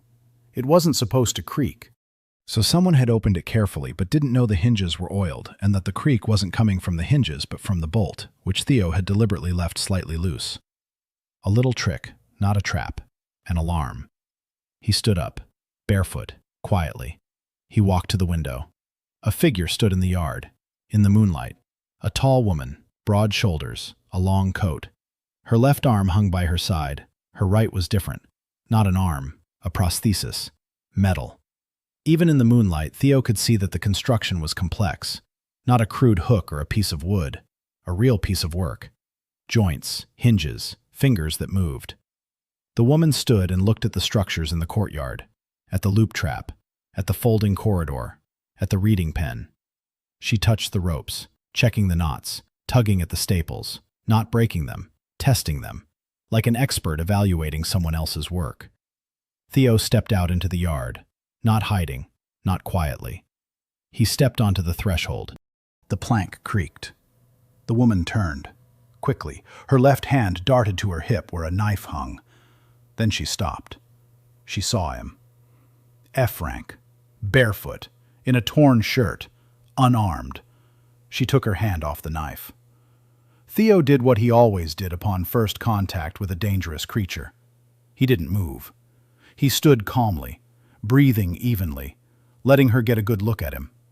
She studied him, for a long time. Then she spoke. Her voice was hoarse, low, the voice of a person who speaks little and is often silent. She said his trap was shit. Theo didn't move. She walked up to the snare trap, pointed at the fastening, said the bracket held the pull horizontally but not vertically, that if the creature jerked upward, the bracket would fly out of the fastening and the trap would fall. Theo walked over. He looked. She was right. He hadn't accounted for a vertical jerk, because the sewer creature only moved horizontally, but other creatures could jump. He asked how she would fix it. She looked at him. In the moonlight, he saw her face, sharp features, a scar running from her temple to her chin, eyes dark and deep as wells. Around 30 years old, a mark on her chest, A. Theo wasn't surprised. From the way she moved, it was clear she wasn't B rank or C rank. This was someone who had stopped considering her strength an advantage a very long time ago. She replied, double mounting. The bracket fits into not one socket but two, the upper and lower ones. During a vertical pull, the lower socket takes the load. During a horizontal pull, the upper one. A simple solution. Obvious to someone who had built such things before. Theo asked who she was. She gave her name, Ayla Westmark, former regenerator hunter. Former, because 10 years ago, she decided that killing monsters that didn't need to be killed was a waste. She proposed a containment program to the guild. Not destruction, but capture and detention. Study, understanding. The guild listened, laughed, then took her squad away, then her apprentices, then her license. She left, worked alone, built traps for capture, caught small regenerators, tried to study them.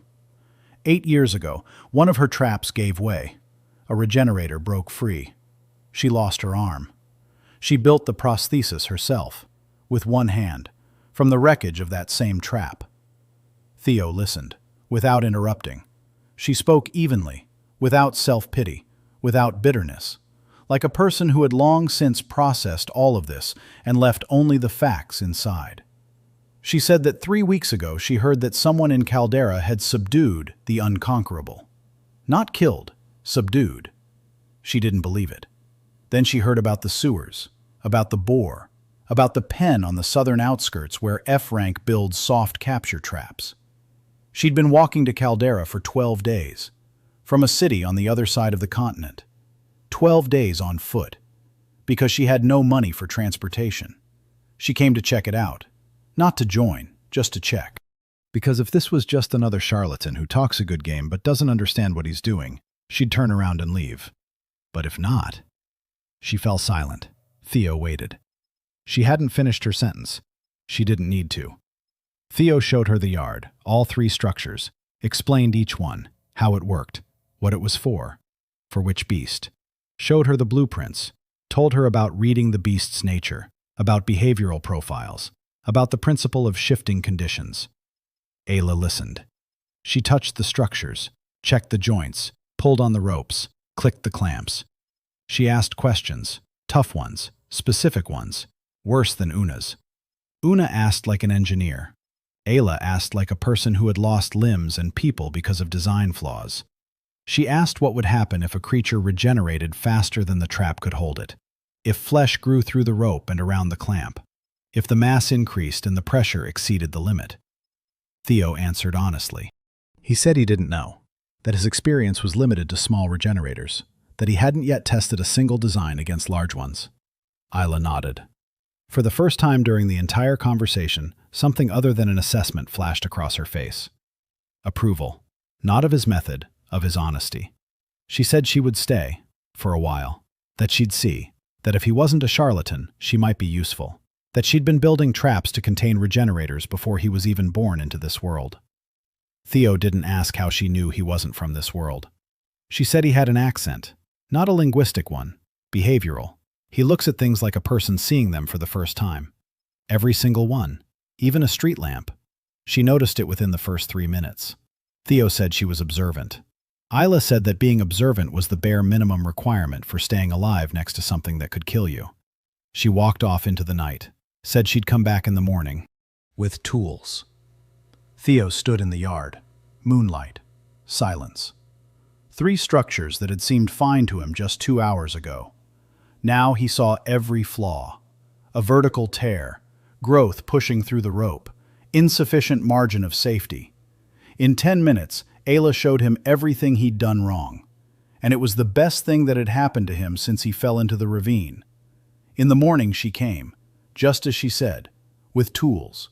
Not blacksmith's tools, her own. A set in a leather bag. Tools Theo had never seen before. Delicate, specialized, handmade. Some for the left hand, some for the prosthesis. Every tool told a story. She got to work, silently, without asking. She went to the loop trap, took the fastening apart, put it back together, with a double socket. A vertical jerk wouldn't rip the bracket off now.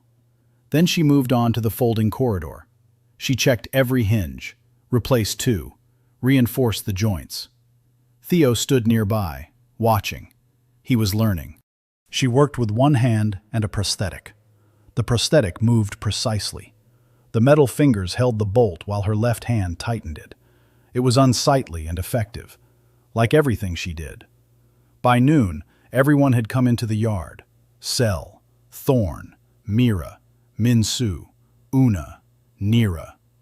Everyone was looking at Ayla, at the A rank in the livestock pen yard, at the woman with the metal arm who was repairing the traps built by the F rank. Una approached first. She looked at the modified fastening, then at Ayla. Then she said that a double socket was good, but that the bracket made of her soft iron wouldn't hold the load with a double fastening. Steel was needed, a different alloy.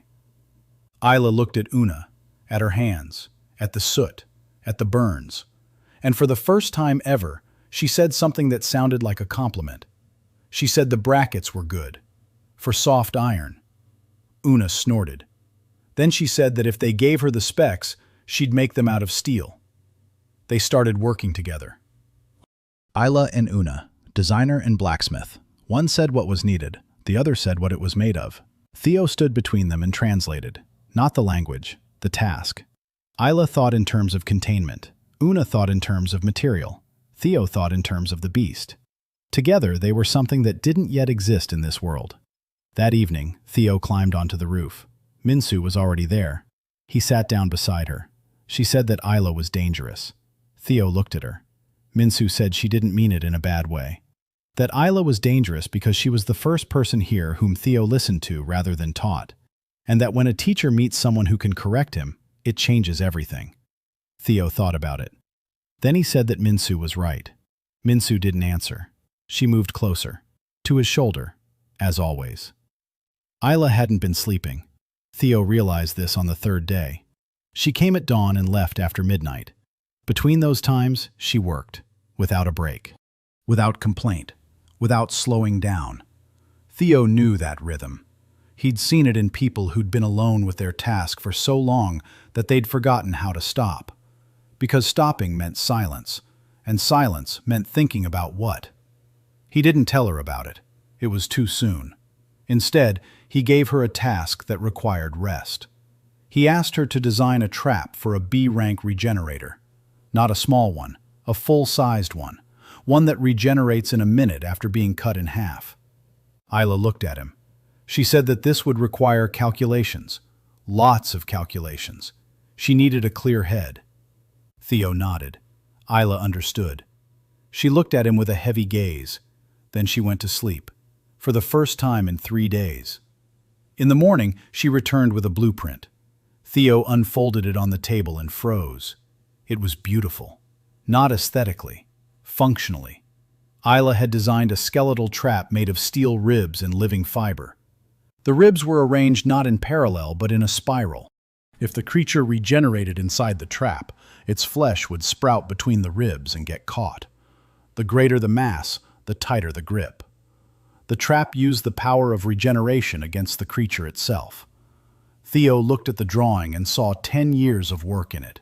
10 years of mistakes. A lost arm. Lost students. A lost reputation. All of it had turned into lines on paper. Into a solution that worked. He told her that. Not a compliment. A fact. He said that this blueprint was worth more than everything he'd built in 3 weeks. Ayla didn't answer, but her shoulders dropped slightly. The tension she'd been carrying like armor loosened by one clasp. Una saw the blueprint and fell silent for 5 minutes. Then she said that the spiral ribs would take 3 days of work and 4 ingots of steel, which she didn't have. Theo asked how much 4 ingots cost. Una named a figure. 120 coins. Theo had 60. He went out into the city. He went to City Hall. He asked for a meeting with someone in charge of security in the Eastern District. They sent him an official. The same D-rank official who had brought the reward for the sewer system. Theo proposed a deal. He had solved the Eastern District's problem for free. Now he had technology that could solve such problems systematically. He needed materials. Not money. Materials. Steel. Living fiber. Black wood. In exchange, he would take on any small monsters that appeared within the city limits over the next 3 months. The official thought it over. Then he said he had to get approval. The approval took 2 days. The answer was yes, with a condition. Theo had to report every operation to the council, in writing, with a description of the method and the result. Theo agreed. 4 ingots of steel arrived at the forge the next day. Una began forging the spiral ribs. The pen filled with clanging and heat. 2 more events occurred during those days. The first was quiet. Nira Cross came to Theo in the evening after everyone else had left. She stood by the table in the courtyard. Theo sat and drew a diagram. She said she wanted to understand one thing. Theo looked up. She asked why he was doing this, not what he was doing. Why? Theo thought for a moment. Then he said that in his previous work, the most difficult moment wasn't when the beast attacked, but when the beast surrendered. When it stopped fighting and lay down, and looked at you, and waited. Not for an attack, not for a command. Just waited to see what would happen next. And at that moment, you realized you were responsible not for your own life, but for its. Because it had given you the right to decide. And that this whole world is full of creatures that have surrendered, that have laid down and are waiting. Not because they want to die, but because they don't know what to do next. Nira stood in silence. Then she said that she too had given up, a long time ago. That she had run away from her partner. That her partner had died. That since then she had been working because she didn't know how to stop. Theo recognized it. The pattern he had seen on the second day. Blows to the dummy with pauses that lasted half a second longer than necessary. She hadn't been training. She'd been forcing herself to keep going. He didn't try to comfort her. Comfort for someone who hates themselves is an insult. Instead, he said that tomorrow he needed someone to stand between him and the creature while he worked. Not to kill, to stand, to cover him, to buy him time. That he couldn't do this alone because while he was reading the beast, he was vulnerable. That he needed someone he could trust with his back. Nira looked at him. Theo looked at her. He wasn't offering her redemption. He was offering her a job in which her skill at killing became a skill at protecting. One movement, the same sword, a different direction. Nira said yes. One word. Then she left. But her step was different. Theo saw it. A little lighter, a little straighter. The second event was loud. The next morning, 3 people entered the pen's gate. Guild members, Red Hammer, 2 fighters in armor, and between them, a man in fine clothes. Not Viren Cole. Another, younger, more vicious. He introduced himself. Levar Tess, an officer in the Red Hammer Guild's operations department. He came with a warning. He said that information about Theo's unregistered class had reached the Guild Council, that any possessor of a unique class is required to register with the nearest guild within 30 days of activation, that the 30 days expire in a week, that if Theo does not register, his class will be blocked by the registry protocol, and he will revert to the status of a regular F rank. Theo listened, calmly. He asked what registration meant. Levar explained. Registration with the guild meant submission to the guild's charter, completing assigned tasks, paying a percentage of income, and most importantly, sharing information about the method with guild analysts for evaluation and possible distribution under the guild's control. Theo understood. Sharing the method. That's what Draven wanted. Not to destroy the method, to appropriate it, to control it, to decide who gets it and who doesn't, to turn an instrument of freedom into an instrument of power. He asked if there was an alternative. Levar said there was. Theo could register as an independent specialist, but that required a city council license, which was issued only upon confirmation of the method's usefulness by 3 independent experts of rank A or higher. 3 A-rank experts who would confirm that the method worked and was safe. Theo looked at Isla. She was standing at the workbench. Her hands were covered in oil. The prosthesis gleamed. Her face bore an expression Theo had seen on predators when a stranger entered their enclosure. Cold, appraising, ready. He had 1 A-rank. He needed 2 more. Levar saw Isla. He recognized her. His face twitched. He knew who she was. Everyone in the Hunter's world knew who Isla Westmark was. A former heretic, a former A-rank, a former everything. He said that Isla Westmark's credentials could be challenged by the guild, on the basis of her disqualification 10 years ago. Isla spoke for the first time. She said the disqualification concerned her guild license, not her rank. That A-rank was branded by the gods, not the guild. That the gods do not revoke their marks at the request of bureaucrats. Levar clenched his jaw. 2 fighters behind him shifted from foot to foot. He said he would convey Theo's position to the council and that a week is a week. Then he left. Theo sat at the table. A week. 2 A-ranks, in a city where the only major guild wants to swallow him whole. Isla approached. She sat down across from him. She placed her prosthetic hand on the table. The metal fingers clicked softly. She said she knew 1 A-rank, an old acquaintance. Lives 3 days' journey away. A recluse, a former hunter. Hates guilds more than she does. He'll agree to help if asked the right way. Theo asked about the second one. Isla was silent. Then she said the second one would be a problem. Isla left at dawn. 3 days' journey, 3 days back. That's 6 days out of 7. She said she'd make it. Theo didn't argue. He saw how she walked. Long strides, steady, no wasted motion.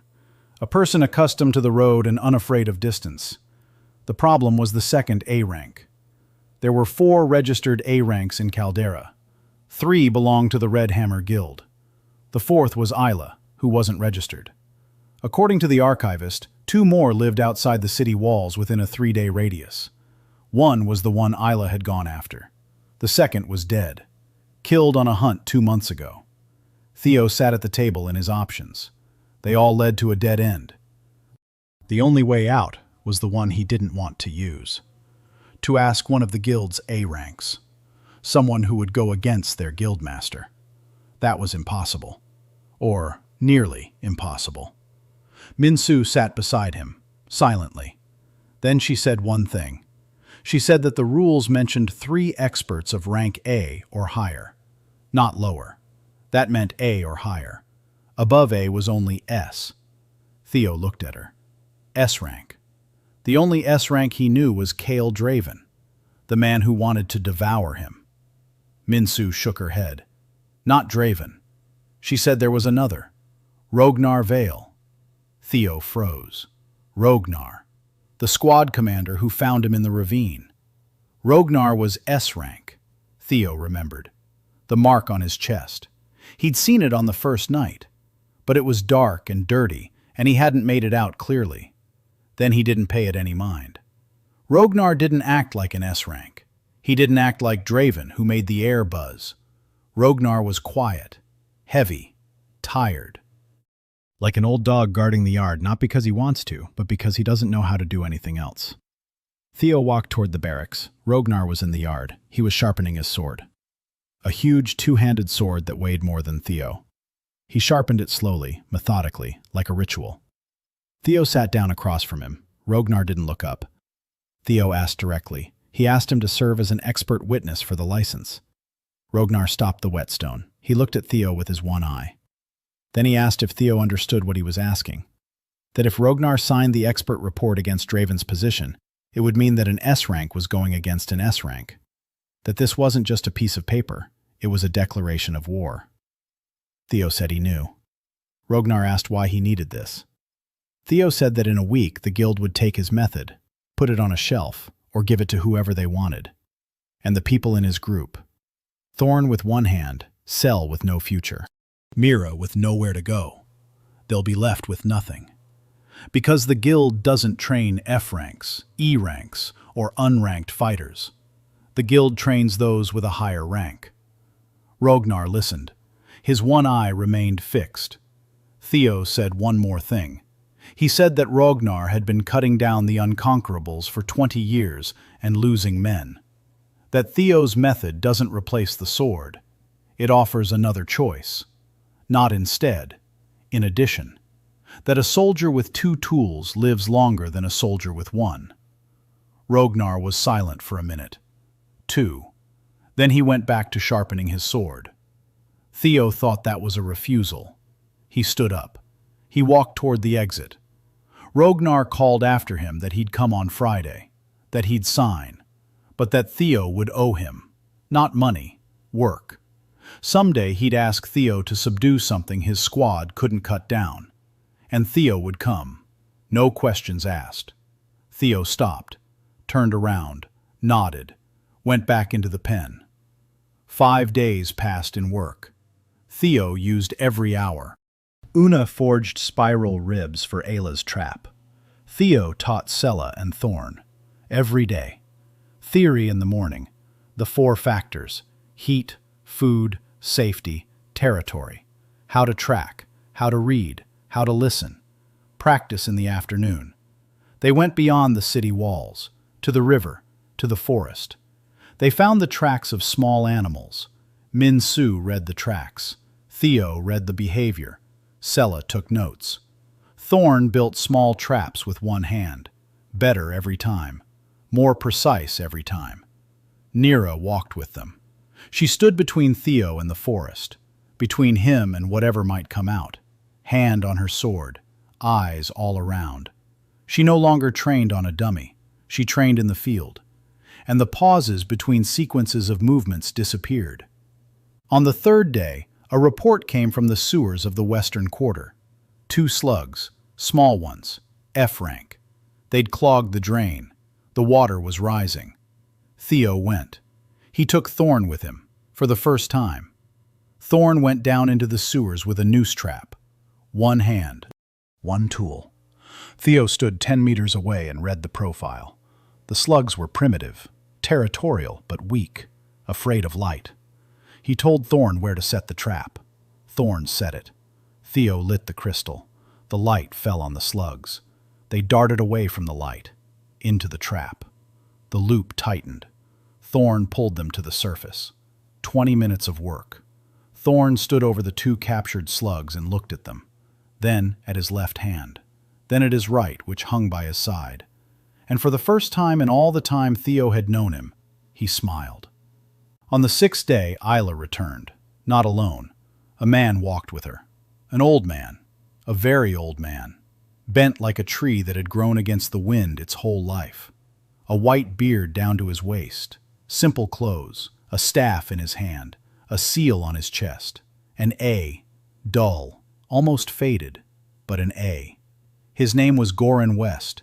He didn't speak. He grumbled that the road was long, that his legs ached, that Isla was walking too fast, that he was too old for this nonsense, that the guilds would devour that boy alive, and that he wasn't going to help but to watch the show.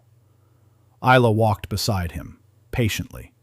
Theo saw how she adjusted her pace to his, how she held his elbow on the uneven ground, how she took his staff when he grew tired. Goran grumbled at her too, but he didn't move away.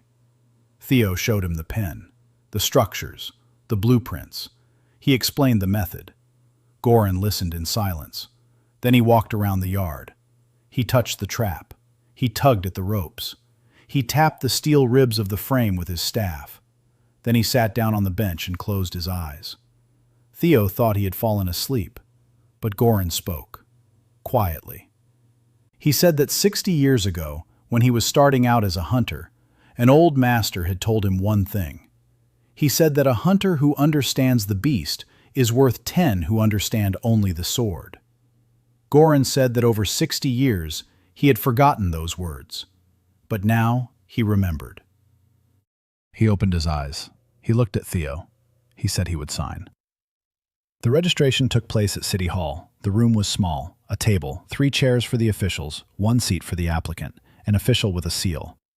Theo stood in front of the table, a clean shirt, mended but clean, Ragnar's boots which were 2 sizes too big. The letter F on his chest glowed dimly. His entire team sat on a bench nearby. Minsu, Nira, Una, Sel, Thorn, Mira, Goran. 7 people. 3 experts sat in front of the table, Isla Westmark on the left. A prosthetic lay on the table, metal fingers tapped against the wood. Goran West in the center, eyes closed. A staff leaned against the chair. Ragnar Vale on the right, huge, motionless. His single eye stared straight at Theo. 2 people stood by the door, Lavar Tess from the guild, and next to him, Viren Cole, Draven's second advisor. They had come to observe, or to challenge. The official began. He read the protocol: name, rank, class, application for an independent specialist license. He asked each expert to give their assessment. Ayla spoke first, briefly, to the point. She said she had personally tested 3 of Theo's designs, that the soft grip method works, that she had worked with a similar approach for 10 years and could confirm its effectiveness on creatures up to and including B rank, that there are risks, but they are manageable with proper preparation. Goran spoke second, even more briefly. He said he'd seen the traps, that they work, that the boy is either a genius or a madman, and that in either case, he should be sent into the field to see what happens. The room gave a quiet chuckle. Ragnar spoke last. He stood up. He paused. Then he said that 3 weeks ago he had seen an F rank, unarmed, without mana, and without training, turn back the nameless tide, the Unconquerable. A creature that for 20 years had been impossible to stop by force. That he had commanded a squad for 20 years and lost 13 fighters to the Unconquered. And that if 20 years ago he'd had a man with Theo's method, perhaps the 13 names on his list would be living names instead of dead ones. Silence. Lavar Tess at the door turned pale. An S rank had just publicly stated that an F rank's method could have saved his men. It was more than an assessment. It was an admission. Viren Cole left the hall without waiting for the end. Theo knew where he was going. To Draven. The official stamped the document. Independent Specialist License Number 417. The first in 12 years. Theo walked out of the office. The sun was high in the sky. The team stood around him. Sel was beaming. Thorn was nodding. Mira was wiping her eyes with the corner of her apron. Una stood slightly to the side and pretended to be looking at the sign across the street. Minsu stood next to Theo. Close. Closer than usual. Nira stood behind him, her hand on her sword. Because two Red Hammer fighters were standing around the corner of the town hall. They left when they saw Rognar. Theo wasn't celebrating. The license was a shield, not a victory. Draven wouldn't stop. He had lost a bureaucratic battle, so the next one would be different. Theo returned to the pen and continued working. The next 2 weeks were the most productive. With the license came orders. City Hall sent him everything that regular hunters couldn't handle. Small regenerators, territorial beasts, creatures that didn't attack but got in the way. They occupied water pipes. They nested in walls. They clogged drains. Theo took every job, and every time he took his students with him. Thorn learned to set snare traps in complete darkness with one hand. Cell learned to read basic behavioral profiles. Not like Theo, not through ability, through his eyes, through observation, through memorization. Theo taught him to see where the beast is looking, where it's going, Where it stops, what it's sniffing, when it tenses up, when it relaxes. Every detail is a word. All the words together are a sentence. The sentence tells you what the beast will do next. By the end of the second week, Cell correctly predicted the behavior of a nest slug a minute before it moved. Theo put his hand on his shoulder. Cell stood up straight. His face bore an expression Theo had never before seen on the face of a 14-year-old F rank in a world where F meant nothing. It was dignity. The school was growing, not in size, in reputation. People in town had started talking about the pen on the southern outskirts as a place where problems were solved. Not where they killed, where they solved. The difference seemed small. It was huge. Because killing is a service, and a solution is a method. A service is bought. A method is adopted. And that was exactly what frightened Draven. Theo knew the blow was coming. He didn't know when. He didn't know from where. Ayla knew. She said Draven wasn't the type to strike head-on. He was a strategist. He would strike in such a way that Theo couldn't blame him, so that it would look like an accident or like Theo's own fault. She was right. The blow came 3 days after the end of the second week. At night, a messenger from the council knocked on the gate of the compound. Pale, shaking. He said there was chaos in the eastern quarter, that a creature had emerged from the sewer drain behind the eastern wall. A regenerator. Not a small one, the size of a horse. Fast, aggressive. It had already wounded 3 townspeople. Theo got dressed. He went out. Minsu was by his side. Nira was by his side. They set off. Quickly, through the night streets. Torches were burning in the eastern quarter. Guards had blocked off 3 streets. People were screaming from behind the barricades. Theo saw the creature. It stood in the middle of the square, gray, wet, formless, like an enlarged copy of a sewer creature, but bigger, more vicious, faster. It darted about, slammed into walls, bounced back, slammed into them again. Theo activated reading. The profile appeared instantly, and he understood. It wasn't a wild monster from the rift. It was a monster from a cage, a teenager, a young regenerator who had grown up in captivity. There were traces of chains on it, metal shackles that had cut into the flesh and around which the body had regenerated. They had kept it, fed it, raised it, and released it, on purpose. Theo looked at Nira. She already understood. Her face was stony. Draven, not by himself, through someone else. He released the monster in the city, so Theo couldn't handle it in front of witnesses, to prove that the method doesn't work, that an F rank without a sword is just an F rank. And behind the barricades, Red Hammer fighters were already gathering, ready to heroically hack the creature to pieces, in public, in front of witnesses, to show who the real power was. Theo stood at the edge of the square. The creature was thrashing about 20 meters away from him. There was no time for a trap. There were no materials, just him, and his ability, and what he knew how to do. Theo watched the creature. It was slamming itself against the walls. Its flesh splattered upon impact and reformed. The walls cracked. The stone crumbled. It was a teenager, a young regenerator. In its profile, Theo saw no aggression. He saw terror. The creature wasn't attacking, it was panicking. It had been kept in a cage its whole life, fed, left alone, and suddenly thrown out into the open, into the noise, into the light, into a city full of smells and sounds it had never known. It didn't know where to go, didn't know what to do.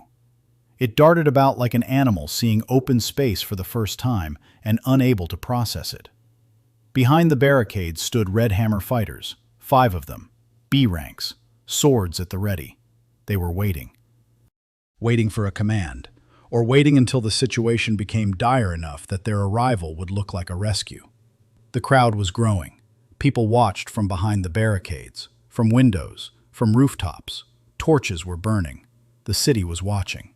Theo took a step onto the square. Nira flinched behind him. He raised his hand. "Stop!" Nira froze. Her face was white. Her hand on the sword, her fingers white. She wanted to go with him. Every muscle in her body wanted to go with him.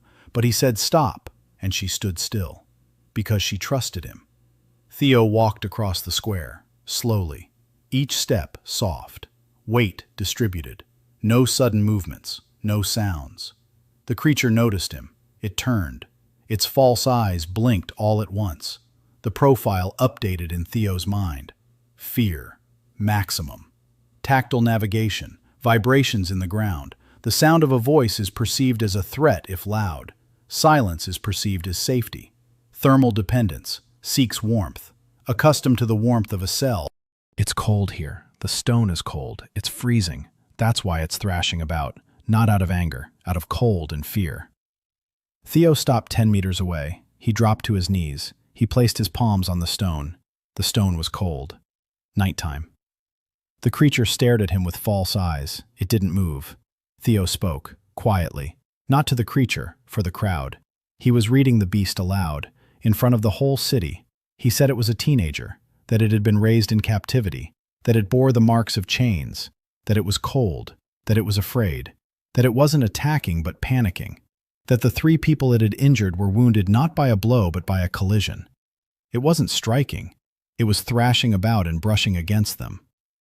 Theo's voice was steady, quiet, calm, like the voice of a man who has stood a meter away from something capable of killing him 100 times. The coolness of a trainer, not fearlessness, professional composure. The creature listened, not to the words, to the vibration, the rhythm. A quiet, steady sound without jumps or sharpness, like a hum, like a constant low tone. It settled, slowly. The mass sank to the ground. The false eyes closed one after another. Theo called them fears, one by one, like names. You're cold. You don't know where you are. There's noise and light all around. You're used to silence and darkness. You're used to walls that are always nearby. There are no walls here, and you don't know where to go. He wasn't talking to it. He was describing it. For the crowd. For the city. For everyone standing behind the barricades who saw only a monster. He wasn't showing them a creature, he was showing them a being. The regenerator slumped onto the stones of the square. The flesh stopped throbbing, stopped thrashing. He lay there, quietly. The false eyes went dark. The mass trembled slightly. He was shivering. From the cold. Theo slowly took off his shirt, the only clean shirt he'd put on that morning. He approached. He placed the fabric on the edge of the being. Warm fabric, warmed by his body. The being's trembling stopped. The mass reached for the warmth. It flowed around the fabric. It didn't swallow it. It embraced it. Theo knelt, naked from the waist up, before the creature that had been smashing walls just 10 minutes ago. The square was silent. The crowd was silent. The Red Hammer fighters behind the barricades were silent. And then Theo raised his head. He looked toward where a man stood behind the line of fighters. Not Levar. Not Varen. Kale Draven. He had come alone. He stood in the shadows. He watched. Theo spoke softly. So softly that the entire square heard him, because there was not a single sound in the square except his voice. He said that whoever had brought this creature here had wanted him to fail. He said thank you. Because now everyone could see that it was possible to defeat it. Draven didn't move. His face was impassive. Gray eyes watched Theo from the shadows. Then he turned and walked away, silently, without words, without gestures. The Red Hammer fighters sheathed their swords and followed him. Theo remained in the square, with the creature at his feet, with the letter F on his bare chest. And at that moment, he saw something he hadn't seen once since falling into the ravine. The mark flickered. The letter F trembled. The symbols around it flashed and faded, as if something inside the registry was trying to recode him and couldn't. As if the gods were looking at him and couldn't find the right entry. The letter F trembled, striving to become something for which the system had no designation. Then it went out, and lit up again, F. But now a thin, flickering line stood beside it, like a crack, like the beginning of something new. The crowd saw it. Everyone saw it. Theo stood in the square, half naked and exhausted, with a trembling creature at his feet and a crack in his own registry. And for the first time, the city looked at an F rank not as a stone on the roadside, but as something that didn't have a name yet. Nero was the first to approach. She took off her cloak and draped it over his shoulders. Minsu was the second to approach. She stood beside him, silently. Una was the third to approach. She looked at the creature, then at Theo. Then she said she needed the creature's measurements for a trap, right now, while it's still calm. Theo laughed, for the first time in all these weeks, quietly, briefly. Mira stood behind the barricade and cried. Sel stood with his mouth open. Thorn stood and looked at his left hand, the one with which he'd caught 2 slugs in the dark yesterday. And he thought. Goran West sat on a rock by the wall and grumbled that it was cold in the square and that it was time for him to go home. But he didn't leave. Isla stood in the shadows and looked at Theo, at the crack in his register, at the creature at his feet. At the crowd that was silent.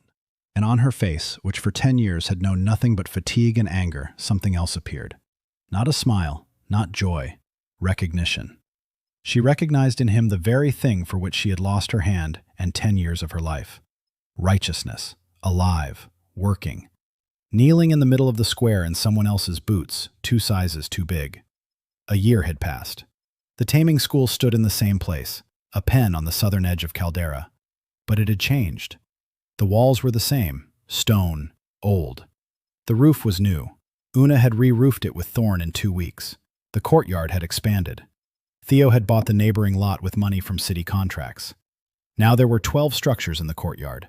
Traps of various types and sizes, guiding corridors, frame restraints with Isla's spiral ribs, reading pens. Una's workshop occupied an entire wing. Horn worked from morning until evening. There were 23 students at the school, from F to C rank. People the world didn't notice. Cripples, old people, children, low-ranking hunters who were tired of being cannon fodder. Thorn Rice became a senior instructor. One hand with which he set traps faster and more accurately than any of the new students could with 2. Sel had grown 3 inches. He was 15. He read the behavioral profiles of small animals no worse than Theo in his first month. Not by skill, by his eyes. Mira ran the kitchen and 3 assistants. The barracks always smelled of soup and bread. She said a hungry school was a dead school. No one argued. Cale Draven didn't interfere after that night in the square. Not because he'd resigned himself to it, because he was waiting. Theo knew it. Isla knew it. Rognar knew it. But waiting was a different kind of pressure. Slow, constant, like a siege. Theo didn't think about Draven. He thought about the tide, every day, every night. A year had passed since that moment in the ravine. The tide had retreated into the crevice. But Theo knew it hadn't vanished. He could feel it. Not through his ability, through something deeper, a connection that had formed on that first night when he bound him with vines and sealed the world with clay. Conquered the unconquerable. The bond hadn't vanished. It stretched from his chest somewhere to the southeast, to the kingdom of Selena, to the crack in the sky, to the creature that had been walking toward the consecrated water for 3 years and which he had turned back without even understanding why it was walking. The summons came via a messenger, a royal messenger, in a white uniform bearing the Selena coat of arms, a golden shield with a silver line. He brought a letter. Theo read it. Princess Celestina Selena invited him to the capital, officially, as an expert on the Unconquerable. The tide returned. He had emerged from the crevice 3 months ago and was heading for Selena again, slower than before. But he was walking. And this time, the army couldn't stop him because he was bypassing the army, changing his route, as if he had learned, as if that year in the crevice had given him time to think. Theo folded the letter. He looked at the team. Everyone was there. Minsu, Nira, Una, Isla. He said he was leaving. To Selena. Minsu nodded. She knew. She always knew before he said anything. Nira said she was going with him. She didn't ask. She stated it. Una said someone had to stay at the school, that she would stay. That Thorn could handle the students and she would handle the workshop. Isla said she was going. That the tide was a B rank at best case, though likely higher. That her skeletal trap hadn't been tested on something like that yet, and that this was the only way to check. Theo looked at everyone. Mira stood in the kitchen doorway, wiping her hands.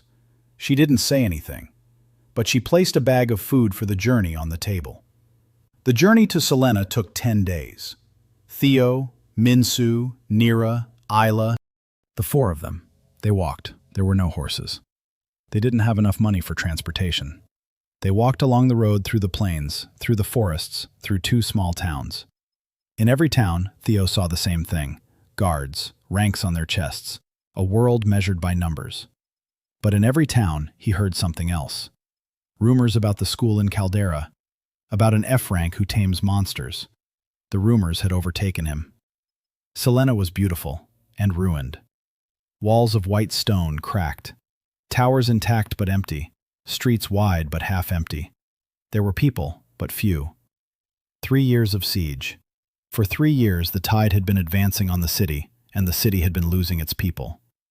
Not from the monster, from fear. People were leaving. Those who remained were stubborn or poor or loyal. The guard met them. The Royal Guard, S rank, 2 fighters. They escorted Theo to the palace. White stone, high ceilings, cold corridors. The throne room was empty. The king was ill. 3 years of war against the unkillable had broken his body. Instead of the king, she met them. Celestina Silent, 20 years old, tall, straight back, icy bearing, white hair pulled back. Her face was beautiful and impassive as a mask. Her eyes were blue and cold. On her chest, a seal glowed white. S. By blood, by inheritance, not by experience. She looked at Theo, at his F, at Ragnar's boots, at the patched shirt, at the mud on the road. And there was nothing on her face, no disappointment, no hope, no skepticism. The emptiness of a person who had stopped waiting for good news. She said she was glad to see him. Her voice was even, formal, dead. Theo looked at her and saw what he saw in every creature he had ever tamed. The profile, not the ability. The eyes. Tired, holding on by will, not by strength. Carrying a burden she didn't choose. No one had ever offered to take it off her. Everyone had only added to it. He didn't tell her that. It was too soon. Instead, he asked her to show him the tide. They went out onto the wall. From the southern wall of Selena, a view of the plain opened up. And on the plain, 5 kilometers from the walls, it lay. The nameless tide. A gray-white mass, but bigger. Much bigger than a year ago in the ravine. The size of a house. No, a city block. It lay on the plain and slowly crept toward the city. Meter by meter, hour by hour. Inevitable. Theo activated the beast's nature reading. The profile unfolded like a book, and this time he could read more. Much more than a year ago. A year ago he saw the basic lines. Now he saw deeper. The tide was not hungry. It wasn't angry. It wasn't territorial. The tide was carrying something. Inside its mass. In a cavity that didn't regenerate because it wasn't a wound, but a structure. Something alive. Small. Warm. It had been carrying it toward the consecrated water for 3 years. They cut at it. It gathered. They burned it. It endured. Because inside it was something for which it was going. Theo understood, like a blow to the chest, like a flash. The tide wasn't attacking Selena. The tide was heading toward Selena, toward the city where there was a temple with a consecrated spring. It wasn't going to kill, it was going to save. Theo turned to Celestine. She stood beside him, upright, cold. The princess who had watched the end approach for 3 years. He told her what no one had said in 3 years. He said that the tide wasn't attacking, that it was carrying someone, that it needed the temple, not the city, the temple. That if they let it pass to the temple, it would do what it had come to do and leave. That 3 years of war had been 3 years of misunderstanding. Celestina looked at him. The mask on her face wavered, the first crack. She asked how he knew. Theo said he could see it. That his ability allowed him to read beings more deeply than rank and numbers. That the tide carried something alive within it, and that this something was dying, slowly, with each passing day. And if they don't let it reach its destination, it will die. And then the tide will transform from a being seeking help into a being with nothing left to lose. Celestina was silent. The wind ruffled her white hair. The mask on her face continued to crack. Beneath it was the face of a 20-year-old girl who carried a kingdom on her shoulders, and to whom, for the first time in 3 years, someone had offered not a plan of defense, but a plan for peace. She said the council wouldn't agree, that the generals wouldn't agree, that the church wouldn't agree, that letting the unconquered into the city was madness. Theo said he wasn't asking to be led into the city. He was asking to be allowed to enter the tide himself. Silence. The wind. Min-Su behind him stopped breathing. Nira gripped the hilt of her sword so tightly that the metal creaked. Isla closed her eyes. Theo said he needed to go inside, into the void, to see what the tide carried, to understand what he needs, and to bring it to the temple, in his place. So he wouldn't have to go into the city. Celestina said it was suicide. Theo said that in his experience, suicide is when you do something meaningless. But entering a creature that has been trying to ask for help for 3 years isn't meaningless. It's the only thing that makes sense. The preparation took 3 days. Theo studied the tide from the wall, for hours, read its profile, looked for an entrance. There was a cavity, he saw it, inside the mass. Regeneration flowed around it like a river flows around an island. The entrance was on the underside, from the ground up. He had to get close, lie down, and let the mass flow over him from above. To enter not the mouth, but the body, like a surgeon enters a wound. Nira said she wouldn't let him. Theo said he wasn't asking for permission. Nira looked at him for a long time. Then she said she would stand outside, with a sword. If he didn't come out in 10 minutes, she would go in after him. Theo said that if she went in with a sword, the tide would seal the cavity and kill them both. Nira said that in that case, she would go in without a sword. Theo looked at her, at the woman who, a year ago, couldn't explain why she was alive, who had been beating a mannequin because she didn't know how to stop, who had come to him and said, yes, one word. And now she was ready to enter the Unconquerable unarmed for his sake. He nodded. Min-Su said nothing. She stood by the wall and looked out at the plain. Her fingers gripped the quiver strap until her knuckles turned white. Isla said that if Theo died inside, she would personally tear the tide to pieces with her trap. Not to kill, to retrieve the body. Theo said he appreciated it.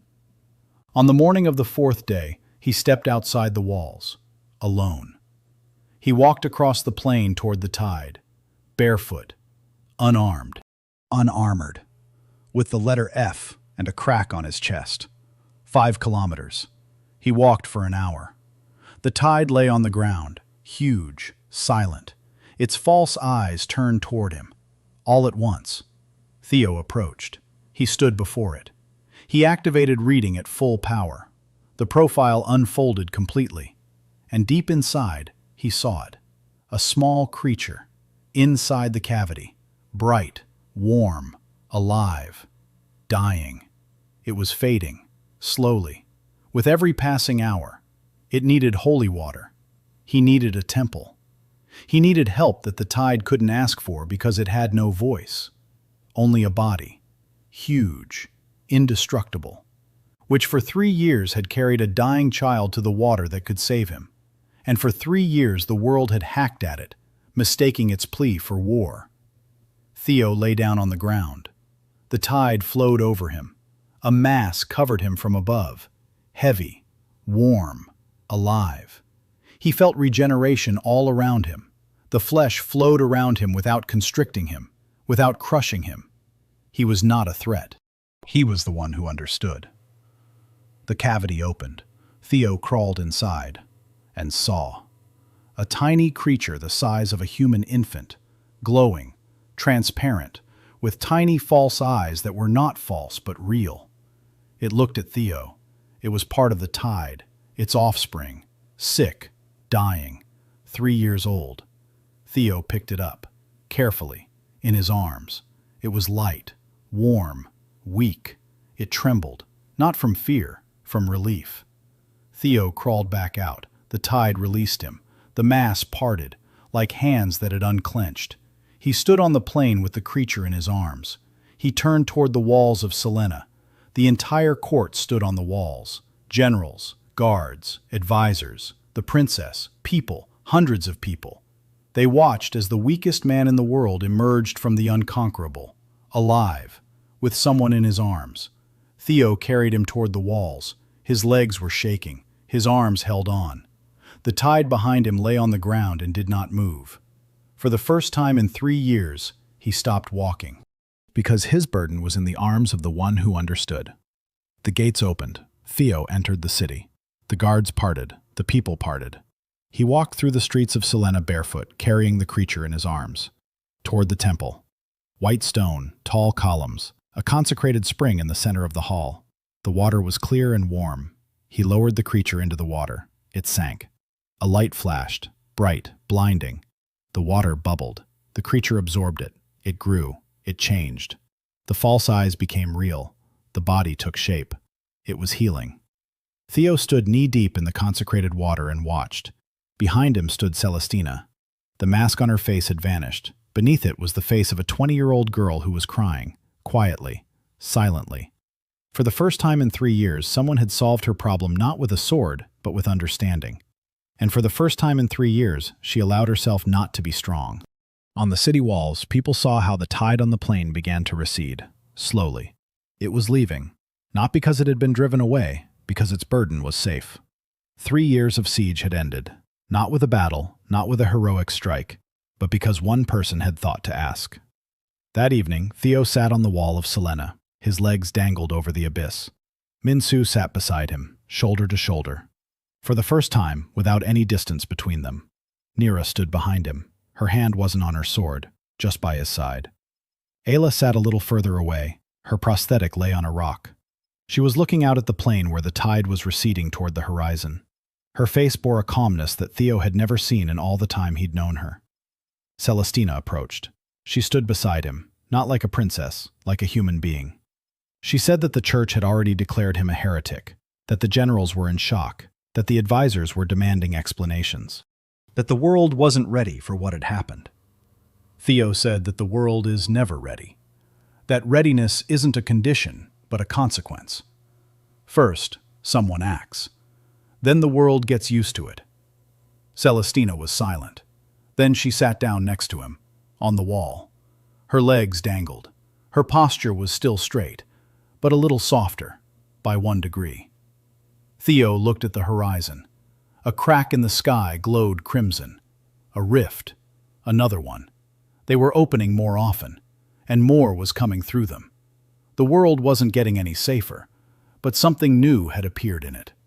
Not a weapon, not power, not a number, a method, and the people who carried it.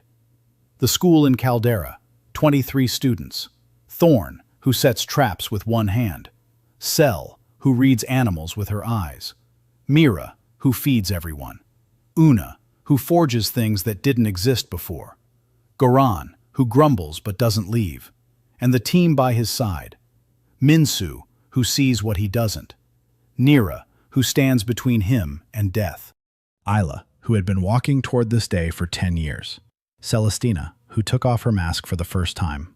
And somewhere in Caldera, a small guardian spirit of the fisher, who would soon find him and never let him go. Theo looked down at his chest. The crack in the registry glowed, a thin, flickering line next to the letter F. It was growing, slowly, a little longer every day. The world system was trying to recategorize him and couldn't, because what he was didn't fit into any single category. Not S, something else, something for which the gods hadn't created a letter. Because the gods weren't gods.